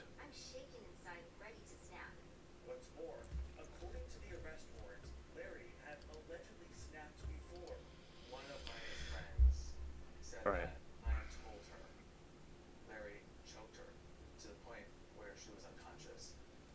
All right.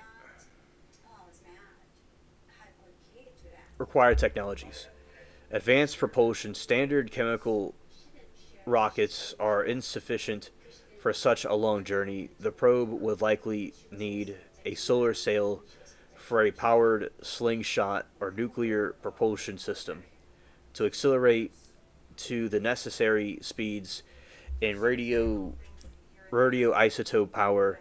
The solar panels would be ineffective at such a great distance from the sun. The probe would rely isotope power structure similar to those used by the Voyager probes for decades of operation. Large antenna anomaly.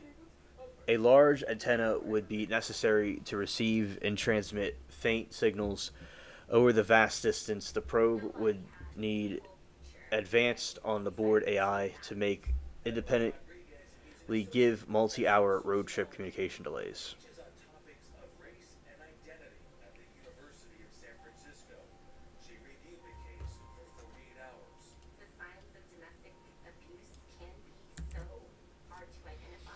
A remote probe would be sent to address the major unknowns surrounding Planet 9, confirm its existence. The probe's first goal would be to confirm Planet 9's existence, determine the physical parameters. Image of the planet. Analysts study gravitation. Ground-based surveys and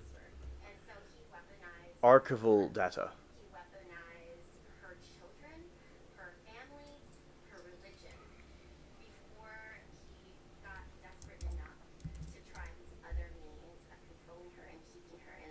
Oh yeah, I know about the tardigrade. The I know about those little critters. The water bear.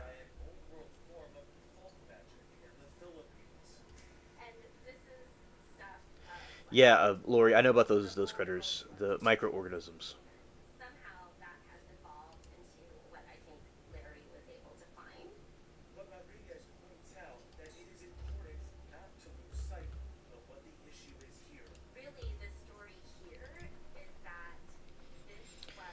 Okay, and the body farm. Let's see.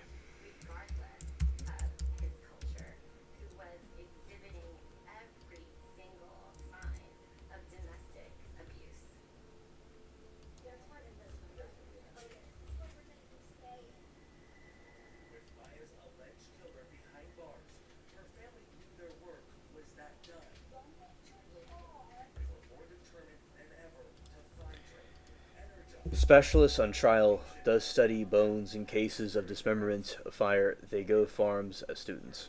Okay.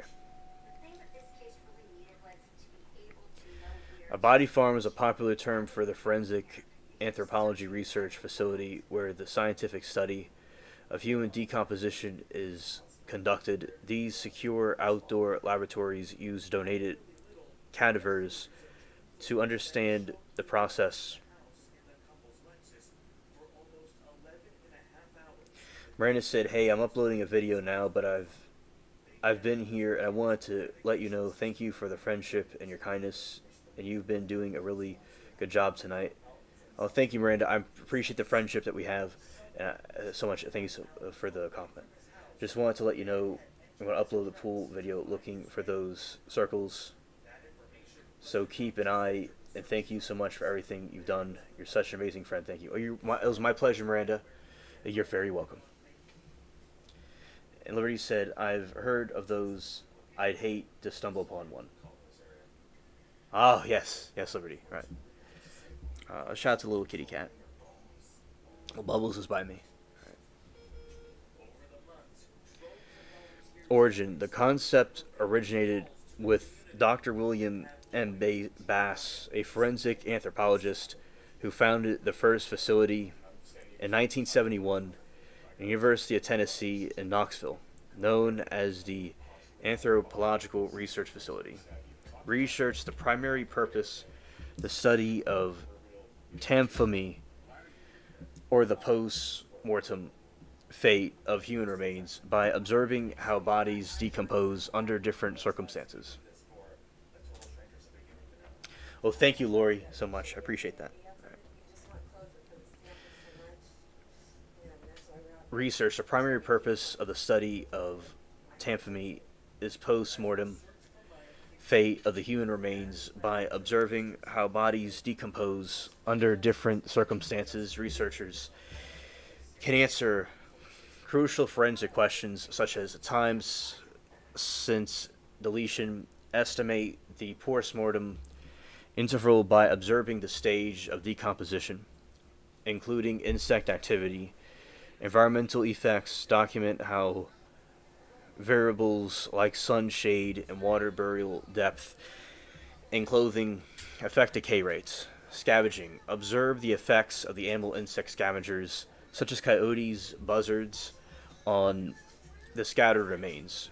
Training. Provide controlled environment for training law enforcement, cadaver dog handlers, and forensic anthropology studies. You're welcome, Liberty. Have a good night. You're very welcome. I'm nearly done anyway. I'm getting close to being finished. Yeah, good night, Liberty. That's my buddy saying. Okay, shout out, Bubbles. I'll get to you soon. I'll get to you in a moment. All right. I went to one of those body farms before, dropped off a body. Scared. They refused to take it because they said my sister was still yelling at everyone. Oh Lord. Scared. scared.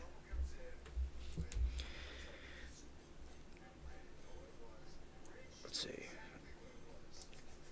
Time since death. Estimate post-mortem. Alright. Environmental effects. Document of how variables like sun, shade, water, burial depth, clothing affected decay rates. Controlled environment, training law enforcement, cadaver dogs, handlers, and forensic anthropologist students. How bodies are used. A body farm cadavers from voluntary donors are placed in a variety of real life scenarios to mimic outdoor crime scenes. Yeah, shout out to Baby Bubbles. Now there's an inside one and an outside one.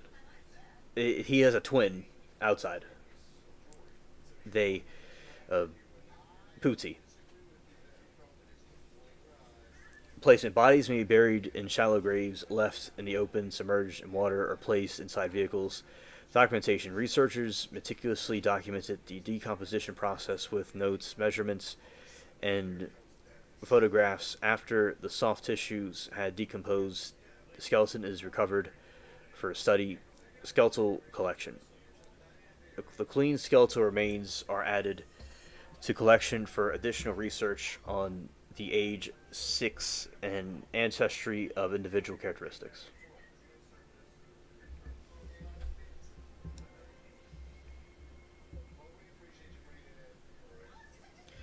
Original facility. Tennessee is how has inspired similar research to facilities both United States and abroad. Some of the well-known body farms include University of Tennessee, Knoxville, Texas State University, San Marcos, Western Carolina University, Colby, North Carolina, South Illinois University, Cadbridale, Colorado Mesa University, Grand Jurisdiction, Sam Houston State University, Texas, University of South Florida, Tampa.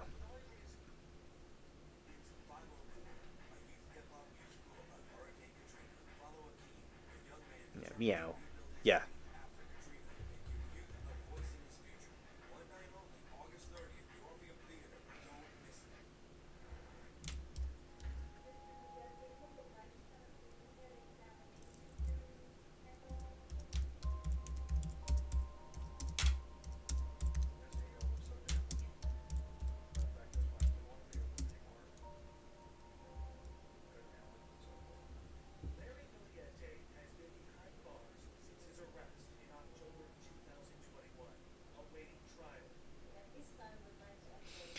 And about, did pirates go to the Devil's Island?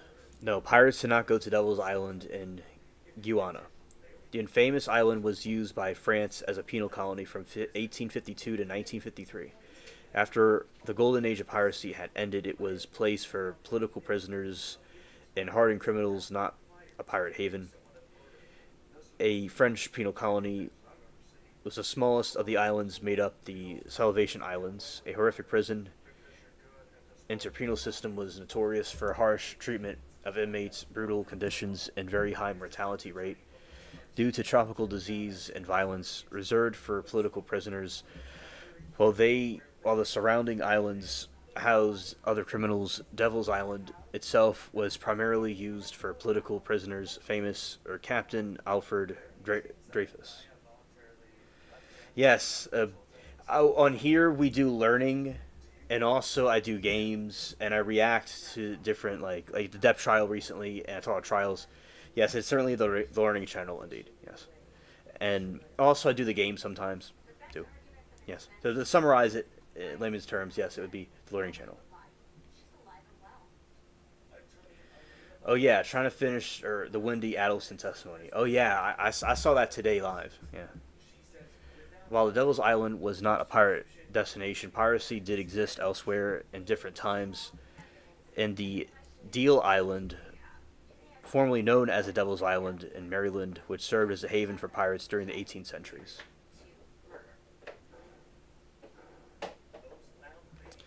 All right. Okay. All right. It was a good testimony today. It was very good today. with the in the Adelson trial. All right. Now, all right. At this point in time, we have. I have to get some things done, so I'm gonna be ending the stream now. I want to thank you all for coming, and Lori, I'm glad that you were able to come hang out with us. It was a pleasure having you on tonight, along with everyone else too. And Michael and chat, y'all, we all make a really great team. I appreciate the back and forth conversations. And Kat also, and Anna, Miranda, and the people that were lurking, people that came here, people that hung out with us tonight. I appreciate everybody. And peace.